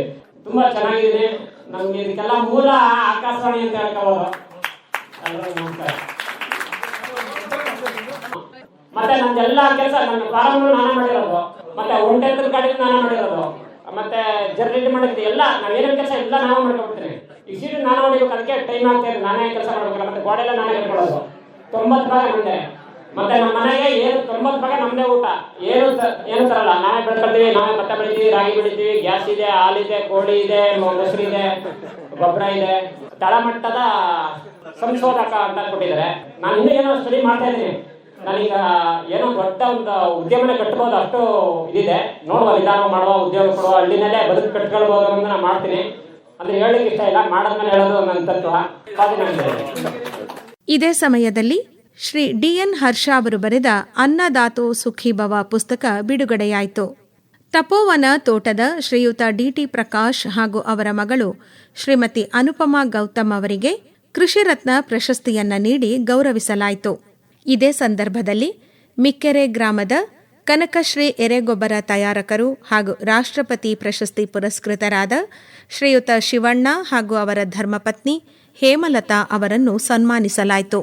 ಶ್ರೀಮತಿ ನೀಲಾ ಹಾಗೂ ಶ್ರೀಮತಿ ಗಾಯತ್ರಿ ಅವರು ಖಾಸಗಿ ಕಂಪನಿಯ ಸ್ಪ್ರೆಡ್ಡಿಂಗ್ ಏಜೆಂಟ್ ಕುರಿತಂತೆ ಪ್ರಾತ್ಯಕ್ಷತೆಯನ್ನು ನಡೆಸಿದ್ರು. ಮೈಸೂರಿನ ಕೇಂದ್ರೀಯ ರೇಷ್ಮೆ ಸಂಶೋಧನೆ ಹಾಗೂ ತರಬೇತಿ ಸಂಸ್ಥೆಯ ವಿಜ್ಞಾನಿ ಜಾಯ್ಸಿ ರಾಣಿ ಅವರು ಮುಂದಿನ ಬಾನುಲಿ ಕೃಷಿ ಬೆಳಗು ಕಾರ್ಯಕ್ರಮಕ್ಕೆ ರೈತರನ್ನು ಆಹ್ವಾನಿಸಿದ್ರು. ಎಲ್ಲರಿಗೂ ನಮಸ್ಕಾರ. ಇವತ್ತು ನಿಮ್ಮೆಲ್ಲರ ಜೊತೆಗೆ ನಾವು ಇಲ್ಲಿ ಸೇರಿದ್ದು ತುಂಬಾ ಸಂತೋಷ ಆಯ್ತು. ಯಾಕಂದ್ರೆ ಕೃಷಿನಲ್ಲಿ ನಮ್ಮ ರೇಷ್ಮೆನೂ ಒಂದು ಭಾಗ ಆಗಿದ್ದು ನಮ್ಗೆ ತುಂಬಾ ಹೆಮ್ಮೆ ಆಗಿದೆ. ಯಾಕೆ ನಾನು ರೇಷ್ಮೆ ಬಗ್ಗೆನೂ ಸ್ಪೆಸಿಫಿಕ್ ಆಗಿ ಕೇಳ್ತಿದ್ದೀನಿ ಅಂದ್ರೆ, ಇಲ್ಲಿ ಸಾವಯವ ಕೃಷಿನಲ್ಲಿ ರೇಷ್ಮೆಗೂ ತುಂಬಾ ಇಂಪಾರ್ಟೆನ್ಸ್ ಇದೆ.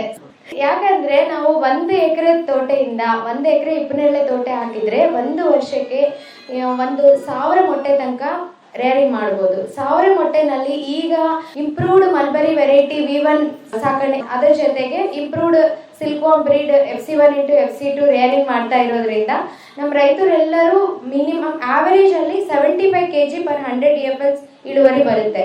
ಈಗಿನ ಮಾರ್ಕೆಟ್ ರೇಟ್ ತುಂಬಾ ಹೆಚ್ಚಾಗಿರೋದ್ರಿಂದ ಆವರೇಜ್ 600 ರೂಪಾಯಿ ಹಾಕೊಂಡ್ರು ಕೂಡ 1 ವರ್ಷಕ್ಕೆ 4.5 to 5.5 lakhs ಆದಾಯ ನೀವು ರೇಷ್ಮೆಯಿಂದ ಪಡೆಯಬಹುದು. ಅದು ಹೇಳಕ್ಕೆ ನಾವೆಲ್ಲ ತುಂಬಾ ಹೆಮ್ಮೆ ಪಡ್ತೀವಿ. ಹಾಗೆ ನಾವು ಕೇಂದ್ರ ರೇಷ್ಮೆ ಸಂಶೋಧನಾ ಮತ್ತು ತರಬೇತಿ ಸಂಸ್ಥೆ CSRT ಮೈಸೂರಿಂದ ಯಾವ ತರ ಮಾಹಿತಿ ಬೇಕಂದ್ರೂ ಕೂಡ ನಮ್ಮಲ್ಲಿ ಶಾಸ್ತ್ರವೇತ್ತಗಳು ಯಾವಾಗ್ಲೂ ಸಿದ್ಧವಾಗಿರ್ತಾರೆ. ನಿಮ್ಗೆ ಯಾವುದೇ ತರ ಮಾಹಿತಿ ಬೇಕಂದ್ರೂ ದಯವಿಟ್ಟು ನಮ್ಮ ಸಂಸ್ಥೆಗೆ ಒಂದು ವಿಸಿಟ್ ಮಾಡಿ.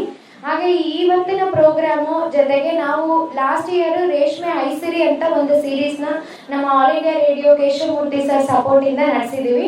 ಆ ಪ್ರೋಗ್ರಾಮ್ ಅಲ್ಲಿ ನಾವು ಸಾಯಿಲ್ ಟು ಕಕೂನ್ ಅಂದ್ರೆ ಮಣ್ಣಿಂದ ಗೂಡು ತನಕ ಹಲವಾರು ತಾಂತ್ರಿಕತೆಗಳ ಬಗ್ಗೆ ಮಾಹಿತಿ ನೀಡಿದೀವಿ. ಅದರದ್ದು ರಿಕಾರ್ಡೆಡ್ ಟಾಕ್ಸ್ ಕೂಡ ನಮ್ಮ ಆಕಾಶವಾಣಿ ಯೂಟ್ಯೂಬ್ ಚಾನೆಲ್ ಅಲ್ಲಿ ಲಭ್ಯವಾಗುತ್ತೆ. ಯಾರಿಗಾದ್ರೂ ಬೇಕಂದ್ರೂ ಕೂಡ ಯಾವ್ದಾದ್ರು ತಾಂತ್ರಿಕತೆ ಬಗ್ಗೆ ಕೇಳ್ಬೋದು. ಹಾಗೆ ಈ ವರ್ಷ ರೇಷ್ಮೆ ರಂಗ ಸೀರೀಸ್ ನ ನಡೆಸ್ತಾ ಇದ್ದೀವಿ.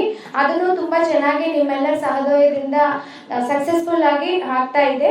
ಈ ಸೀರೀಸ್ ಅಲ್ಲಿ ಒಂದು ಭಾಗವಾಗಿ ಇದೇ ತರ ನಾವು ಒಂದು ಪ್ರೋಗ್ರಾಮ್ ಮಾಡಬೇಕು ಅಂತ ಪ್ಲಾನ್ ಮಾಡ್ತಿದ್ದೀವಿ. ಆಗಸ್ಟ್ ಮಂತ್ ಅಲ್ಲಿ mostly 24th or 31st last Monday ನಮ್ಮ ಪ್ರೋಗ್ರಾಮ್ KR ನಗರ್ ತಾಲೂಕಲ್ಲಿ ಮಾಡಬೇಕು ಅಂತ ನಾವು ಪ್ಲಾನ್ ಮಾಡ್ತಿದ್ದೀವಿ. ಇದರ ಸಂಬಂಧಪಟ್ಟಿರೋದು ಅನೌನ್ಸ್ಮೆಂಟ್ ಮತ್ತೆ ಡೀಟೇಲ್ಸ್ ಎಲ್ಲ ಸರ್ ನಮ್ಮ ಅನೌನ್ಸ್ಮೆಂಟ್ ಅಲ್ಲಿ ತಿಳಿಸ್ತಾರೆ. ದಯವಿಟ್ಟು ತಾವೆಲ್ಲ ಇವತ್ತು ಹೇಗೆ ಪಾರ್ಟಿಸಿಪೇಟ್ ಮಾಡಿ ಈ ಪ್ರೋಗ್ರಾಮ್ ಸಕ್ಸಸ್ ಮಾಡಿದ್ದೀರಾ ಅದೇ ರೀತಿ ನೀವೆಲ್ಲಾನು ನಮ್ಮ ರೇಷ್ಮೆ ಸಂಬಂಧಪಟ್ಟ ಪ್ರೋಗ್ರಾಮ್ ಕೂಡ ಬಂದು ನೀವೆಲ್ಲ ಇಂಟಿಗ್ರೇಟೆಡ್ ಫಾರ್ಮಿಂಗ್ ಸಿಸ್ಟಮ್ ಅಂತ ಹೇಳ್ತೀವಲ್ವಾ, ಅಗ್ರಿಕಲ್ಚರ್ ಹಾರ್ಟಿಕಲ್ಚರ್ ಸೆಕ್ಟರ್ಸ್ ಜೊತೆಗೆ ನಮ್ಮ ರೇಷ್ಮೆನು 1 ಎಕರೆಯಿಂದ ಸ್ಟಾರ್ಟ್ ಮಾಡಿ ಸಾಕು. ಹಾಗೆ ಅದು ನಿಮ್ದು ಇಂಟಿಗ್ರೇಟೆಡ್ ಫಾರ್ಮಿಂಗ್ ಸಿಸ್ಟಮ್ ಅಲ್ಲಿ ಒಂದು ಸಕ್ಸಸ್ಫುಲ್ ಮಾಡೆಲ್ ಆಗುತ್ತೆ. ಅದು ಹೇಗೆ ಮಾಡ್ಬೋದು, ಯಾವ ತರ ನೀವು ಹೆಚ್ಚಿನ ಆದಾಯ ಪಡಿಬೋದು ರೇಷ್ಮೆಯಿಂದನು, ಇದು ಯಾವ ತರ ತಾಂತ್ರಿಕತೆಗಳ ಬಗ್ಗೆ ನಿಮ್ಗೆ ಮಾಹಿತಿ ಬೇಕು, ಇದೆಲ್ಲ ಕೂಡ ನಮ್ಮ ಮುಂದಿನ ಕಾರ್ಯಕ್ರಮದಲ್ಲಿ ಬಹಳ ಡೀಟೇಲ್ಡ್ ಆಗಿ ನಮ್ಮ ಸೈಂಟಿಸ್ಟ್ ಜೊತೆ ನಿಮ್ಗೆ ಲೆಕ್ಚರ್ಸ್ ಅರೇಂಜ್ ಮಾಡ್ತೀವಿ. ದಯವಿಟ್ಟು ತಾವೆಲ್ಲ ಅನುಕೂಲ ಮಾಡಿಕೊಂಡು ಬರ್ಬೇಕಂತ ಬೇಡ್ಕೊಳ್ತೀವಿ. ಕಾರ್ಯಕ್ರಮದ ಅಧ್ಯಕ್ಷತೆ ವಹಿಸಿದ್ದ ಮೈಸೂರು ಆಕಾಶವಾಣಿ ಕೇಂದ್ರದ ಕಾರ್ಯಕ್ರಮ ಮುಖ್ಯಸ್ಥರಾದ ಶ್ರೀ ಎನ್ ಕೇಶವಮೂರ್ತಿ ಅವರು ತಮ್ಮ ಉದ್ಘಾಟನಾ ಭಾಷಣದಲ್ಲಿ, ಈಗ ನಾವು ಆಕಾಶವಾಣಿಯಲ್ಲಿ ಕೇವಲ ಮಾಹಿತಿಯನ್ನು ಶ್ರವ್ಯ ಮಾಧ್ಯಮದ ಮೂಲಕ ನೀಡ್ತೀವಿ. ಈಗ ವ್ಯವಸಾಯ ಅಂದರೆ ಈಗ ಅಲ್ಲಿ ಪ್ರಾತ್ಯಕ್ಷಿಕೆ ಏನು ಮಾಡಿ ತೋರಿಸಿದ್ರು ಆ ಥರ ನಾವು ಆಕಾಶವಾಣಿನಲ್ಲಿ ತೋರ್ಸೋಕ್ಕಾಗಲ್ವೇ? ನಮ್ಮದು ಬರೀ ಶ್ರವ್ಯ ಮಾಧ್ಯಮ. ಅದನ್ನು ದೃಶ್ಯ ಮಾಧ್ಯಮ ಮಾಡೋದು ಹೇಗೆ ಎನ್ನುವಾಗ ಹುಟ್ಟಿದ್ದು ಈ ಆಲೋಚನೆ, ಬಾನುಲಿ ಕೃಷಿ ಬೆಳಗು ಅನ್ನುವಂತಹ ಒಂದು ಕಾರ್ಯಕ್ರಮ. ನಮ್ಮಲ್ಲಿ ಮಾತಾಡುವಂತಹ ರೈತರು, ಅವರು ಮಾಡಿರುವಂತಹ ಸಾಧನೆ, ಅವರ ಜಮೀನು, ಅಲ್ಲಿ ಅವರು ಅಳವಡಿಸ್ಕೊಂಡಿರುವಂತಹ ತಂತ್ರಜ್ಞಾನಗಳು, ಇವನ್ನೆಲ್ಲ ಇನ್ನೊಬ್ಬ ರೈತನಿಗೆ ಪ್ರಾತ್ಯಕ್ಷಿಕೆ ಮೂಲಕ, ಪ್ರಾತ್ಯಕ್ಷಿಕೆ ಅಂದರೆ ಏನಿಲ್ಲ, ನಾವಿಲ್ಲೇನು ಮಾಡಿ ತೋರಿಸಲ್ಲ, ರೈತರು ಈಗಾಗಲೇ ಜಮೀನಲ್ಲಿ ಏನು ಮಾಡಿದ್ದಾರೆ ಅದನ್ನು ತಾವು ಬಂದು ನೋಡ್ತೀರಿ. ಬೆಳಗ್ಗೆಯಿಂದ ಸಂಜೆವರೆಗೂ ಇಲ್ಲಿ ಕಾಲ ಕಳೀತೀರಿ. ಆ ರೈತರ ಜೊತೆಗೆ ಇನ್ನೊಂದಷ್ಟು ಚರ್ಚೆ ಮಾಡ್ತೀರಿ. ಸೊ ವ್ಯವಸಾಯದ ಬಗ್ಗೆ ಒಂದು ಪ್ರೀತಿ ಬೆಳೆಯುತ್ತೆ. ವ್ಯವಸಾಯ ಅಂದರೆ ಮಾಡ್ಬೋದು. ಜಮೀನಿಗೆ ನೀವು ಬಂದಾಗ ಯಾವುದೇ ಆತುರದಲ್ಲಿ ಈ ಖೋಖೋದಲ್ಲಿ ಇದನ್ನ ಮಾಡ್ತಾರಲ್ಲ, ಮುಟ್ಟು ಈಗ ನನ್ನ ಹೇಳಿ ನೋಡು ಅಂತ ಓಡ್ತಾರಲ್ಲ, ಆ ಥರ ಇರಬಾರ್ದು. ಜೀವನದಲ್ಲಿ ತುಂಬ ತಾಳ್ಮೆಯಿಂದ, ತುಂಬ ಸಹನೆಯಿಂದ ವ್ಯವಸಾಯದ ಕಲಿಸೋದೇ ಶ್ರದ್ಧೆನ ಮತ್ತು ತಾಳ್ಮೆನ. ಇಲ್ಲಿ ಬಂದು ನೋಡಿ ಏನಾಗಿದೆ, ಬುಡ್ಲ ಅವನೇನು ಬೆಳೆದವನೇ, ನಾನು ಅವನಿಗೇನು ಚೆನ್ನಾಗಿ ಬೆಳೆದಿದ್ದೀನಿ ಅಂತ ಅಲ್ಲೋಗಿ ತಿಳ್ಕೊಬೇಕಲ್ಲ ಅಂತ ಪಕ್ಕದವ್ರ ಹತ್ರ ಮಾತಾಡೋದಲ್ಲ. ಏನು ಕಷ್ಟ ಅವ್ರು ಅನುಭವಿಸಿದ್ದಾರೆ, ಈ ಹಂತಕ್ಕೆ ಬರೋದಕ್ಕೆ ಎಷ್ಟು ಕಷ್ಟಪಟ್ಟಿದ್ದಾರೆ, ಇದು ಅವರ ಶ್ರಮ. ಅದು ಹೇಳ್ದಲೇ ನೀವು ಅರ್ಥ ಮಾಡ್ಕೋಬೇಕು. ಏನು ಮಾಡ್ಬೋದಿತ್ತು, ನಾನೇನು ಮಾಡಬೇಕಾಗಿತ್ತು, ಈ ಎಲ್ಲದರ ಮಧ್ಯೆ ಬೇರೆಯವ್ರು ಏನು ಮಾಡಿದ್ದಾರೆ, ಆ ವಿಚಾರಗಳನ್ನು ಕಲಿತಾ ಹೋದಂಗೆ ನೀವೊಂದು ದೊಡ್ಡ ಕುಟುಂಬ ಆಗ್ತಾ ಹೋಗ್ತೀರಿ. ಅಂದರೆ ಇಲ್ಲಿ ಯಾರಿಗೂ ಲಾಭ ಮಾಡಬೇಕು, ಆದಾಯ ಮಾಡ್ಕೋಬೇಕು, ಒಂದಷ್ಟು ದುಡ್ಡು ಮಾಡ್ಕೋಬೇಕು, ಒಂದೆರಡು ಸೈಟ್ ತಗೋಬೇಕು, ದೊಡ್ಡ ದೊಡ್ಡ ಮನೆ ಕಟ್ಕೋಬೇಕು ಅನ್ನೋ ಆಸೆ ಯಾರಿಗೂ ಇಲ್ಲ. ನಮಗಿರೋ ಒಂದೇ ಒಂದು ಆಸೆ ಅಂತಂದರೆ ವ್ಯವಸಾಯವನ್ನು ಮಾಡ್ತಾ ಇರುವಂತಹ ರೈತ ಸಂತೃಪ್ತಿಯಿಂದ ಇರಬೇಕು, ಮತ್ತೊಬ್ಬರಿಗೆ ಅಭಿವೃದ್ಧಿ ಆಗೋದಕ್ಕೆ ಬೇಕಾದಂತಹ ಮಾಹಿತಿಯನ್ನು ನಿರಂತರವಾಗಿ ಕೊಡ್ತಾ ಇರಬೇಕು. ಹಾಗಾಗಿಯೇ ಈ ಕಾರ್ಯಕ್ರಮ ಉಳ್ಕೊಂಡಿದೆ ಅಷ್ಟೆ. ಇಲ್ಲ ಅಂದಿದ್ರೆ ಯಾವತ್ತೋ ನಾವು ಕೂಡ ಈ ಕಾರ್ಯಕ್ರಮನ ಬಂದ್ ಮಾಡಬೇಕಾಗಿತ್ತು. ಆದರೆ ಇಲ್ಲಿ ಒಂದು ಕುಟುಂಬ ಬೆಳೀತಾ ಇದೆ. ಅವ್ರನ್ನ ಬಾನುಲಿ ಕೃಷಿಕರು ಅಂತ ಹೇಳ್ಕೊಳ್ಳೋದಕ್ಕೆ ನಮಗೆ ಬಹಳ ಹೆಮ್ಮೆ ಇದೆ. ನಾವೆಲ್ಲ ಒಂದು ಜಮೀನಲ್ಲಿ ಸೇರ್ತೀವಿ. ನಾನು ಪದೇ ಪದೇ ಈ ಮಾತು ಹೇಳ್ತೀನಿ, ಏನಂದರೆ ನಾವು ಈ ಕಾರ್ಯಕ್ರಮವನ್ನು ಮಾಡೋದಕ್ಕೆ ಆಕಾಶವಾಣಿಯವರು ಪ್ರಚಾರ ತಗೋತೀವಿ ಹೊರತು 5 ಪೈಸಾ ಕಾಸು ಕೊಡಲ್ಲ. ಏನು ಹೇಳಿ, ಏನೇ ಖರ್ಚು ಮಾಡೋದಿದ್ರು ಅದನ್ನು ರೈತನೇ ಮಾಡ್ತಾನೆ. ಈಗ ಈ ಕಾರ್ಯಕ್ರಮಕ್ಕೆ ಪ್ರಾಯೋಜಕರ ಪಟ್ಟಿ ಹೆಂಗೆ ಬೆಳೀತಾ ಇದೆ ನೀವೇ ನೋಡಿ. ಒಬ್ರು ಸೇರ್ತಾನೆ ಇದ್ದಾರೆ. ಸರ್ ನಾವು ಸೇರ್ಕೋತೀವಿ. ಗೋಮುಖದಲ್ಲಿ ಗಂಗೆ ಹುಟ್ಟುವಾಗ ಒಂದು ಸಣ್ಣ ನೀರಿನ ಥರ ಹುಟ್ಟುತ್ತಾಳೆ. ಕಲ್ಕತ್ತೆಯಲ್ಲಿ ಸಮುದ್ರವನ್ನು ಸೇರುವಾಗ ಗಂಗೆನ ನೋಡ್ಬೇಕು ನೀವು. ಗೋಮುಖಿಯಲ್ಲಿ ಹುಟ್ಟಿದ ಗಂಗೆ ಅವಳೇನಾ ಅಂತ ಅನ್ಸೋವಷ್ಟು ಮಟ್ಟಿಗೆ ಬೃಹದಾಕಾರವಾಗಿ ಗಂಗೆ ಬೆಳೀತಾಳೆ. ಹೇಗೆ ಬೆಳೆಯೋಕ್ಕೆ ಸಾಧ್ಯ ಆಯಿತು ಗಂಗೆ ಅಂದರೆ ಉಪನದಿಗಳು ಸೇರಿಕೊಂಡು. ಹಾಗೆ ಅಭಿವೃದ್ಧಿ ಅನ್ನೋದು ಒಂದು ಹರಿವು, ನದಿ ಹರಿದ ಹಾಗೆ ಒಬ್ಬನ ಕೈನಲ್ಲಿ ಆಗಲ್ಲ. ಏನೇ ಇದ್ದರೂ ಸಹಭಾಗಿತ್ವ ಬೇಕು. ಸಹಭಾಗಿತ್ವದೊಳಗಡೆ ಜನಗಳು ಸೇರಬೇಕು. ಜನಗಳಿಗೆ ಅದು ಇಷ್ಟ ಆಗಬೇಕು. ಇಷ್ಟ ಆಗಿದ್ದನ್ನು ಇನ್ನೊಬ್ಬರಿಗೆ ಹೇಳಬೇಕು. ಕೃಷಿ ಅನ್ನೋದು ಕೌಟುಂಬಿಕವಾಗಿದ್ದರಷ್ಟೇ ಯಶಸ್ಸನ್ನು ಸಾಧಿಸೋದಕ್ಕೆ ಸಾಧ್ಯ ಅನ್ನೋದು ಈಗಾಗಲೇ ಗೊತ್ತಾಗೋಗಿದೆ. ಹಾಗಾಗೇನೆ ಮೈಸೂರು ಆಕಾಶವಾಣಿಯಲ್ಲಿ ನಾವು ತಂದೆ ಮಗಳು, ಅಕ್ಕ ತಮ್ಮ, ಗಂಡ ಹೆಂಡತಿ, ತುಂಬ ಪಾಪ್ಯುಲರ್ ಆಗಿರೋದು ಗಂಡ ಹೆಂಡ್ತಿದ್ದೇನೆ. ಅಂದರೆ ಎಲ್ಲೋ ವ್ಯವಸಾಯ ಅನ್ನೋದು ಕುಟುಂಬದ ಒಂದು ಕಸಬಾಗಬೇಕು. ಕುಟುಂಬದ ಸದಸ್ಯರು ಪ್ರೀತಿಯಿಂದ ಮಾಡುವಂತಹ ಕಸಬಾಗಬೇಕು. ಅದಕ್ಕೆ ಪೂರಕವಾಗಿ ಮಾಧ್ಯಮಗಳು ಕೆಲಸ ಮಾಡಬೇಕು. ಎಲ್ಲದಕ್ಕಿಂತ ಹೆಚ್ಚಿಗೆ ನಮ್ಮನ್ನೇ ಗಮನಿಸ್ತಾ ಇರುವಂತಹ ನಮ್ಮ ಮಕ್ಕಳಿದಾರಲ್ಲ, ಅವರಲ್ಲಿ ಒಂದು ಆಶಾ ಭಾವನೆ ಮೂಡಬೇಕು. ಇವತ್ತು ವ್ಯವಸಾಯ ಒಂದೇ ಒಂದು ಕಸಬಿಗೆ ಮಾತ್ರ ಭವಿಷ್ಯ ಇರೋದು. ಇನ್ಯಾವುದು ನೀರು ಮೇಲಿನ ಗುಳ್ಳೆ ಇದ್ದಂಗೆ ಆರ್ಟಿಫಿಷಿಯಲ್ ಇಂಟೆಲಿಜೆನ್ಸ್ ಬಂದಿದೆ, ಬೇಕಾದಷ್ಟು ಬಂದೋಗ್ಬಿಟ್ಟಿದೆ ಸರ್. ಏನೇ ಬಂದರೂ ಮನುಷ್ಯ ಇವತ್ತು ಅನ್ನನೇ ತಿನ್ನಬೇಕು. ಆ ದೃಷ್ಟಿಯಲ್ಲಿ ಎಲ್ಲ ದಯಮಾಡಿ ಬೇಸಾಯ ಮಾಡಿ ನಿರಂತರವಾಗಿ ನಿಮ್ಮ ಹೆಂಡತಿ, ನಿಮ್ಮ ಮಕ್ಕಳು, ನಿಮ್ಮ ಕುಟುಂಬ ಸಮೇತ ಬಾನುಲಿ ಕೃಷಿ ಬೆಳಗು ಕಾರ್ಯಕ್ರಮದಲ್ಲಿ ಭಾಗವಹಿಸಿ. ಎಲ್ರಿಗೂ ಒಳ್ಳೆಯದಾಗಲಿ. ರಮೇಶ್ ಪಿ ರಂಗಸಮುದ್ರ ಅವರ ನಿರೂಪಣೆಯೊಂದಿಗೆ ಸುಸೂತ್ರವಾಗಿ ನಡೆದ ಬಾನುಲಿ ಕೃಷಿ ಬೆಳಗು ಕಾರ್ಯಕ್ರಮ ಕಣ್ಣೂರು ವಿ ಗೋವಿಂದಾಚಾರಿ ಅವರ ವಂದನಾರ್ಪಣೆಯೊಂದಿಗೆ ಮುಕ್ತಾಯವಾಯಿತು. ಕಾರ್ಯಕ್ರಮದ ನಂತರ ಭೋಜನವನ್ನು ಸವಿದು ರಾಜ್ಯದ ಅನೇಕ ಮೂಲೆಗಳಿಂದ ಆಗಮಿಸಿದ್ದ ರೈತ ಬಾಂಧವರು ಹಾಗೂ ಕೃಷಿ ಆಸಕ್ತರು ಮತ್ತೆ ಮುಂದಿನ ಬಾನುಲಿ ಕೃಷಿ ಬೆಳಗು ಕಾರ್ಯಕ್ರಮದಲ್ಲಿ ಭೇಟಿಯಾಗುವ ಹುನ್ನಾರದೊಂದಿಗೆ ಎಲ್ಲರೂ ತಮ್ಮ ಊರಿನತ್ತ ಪಯಣ ಬೆಳೆಸಿದರು.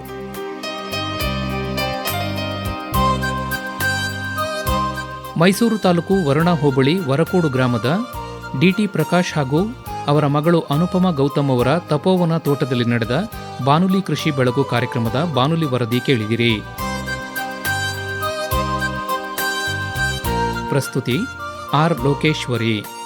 ನಿರ್ಮಾಣ ಎನ್ ಕೇಶವಮೂರ್ತಿ.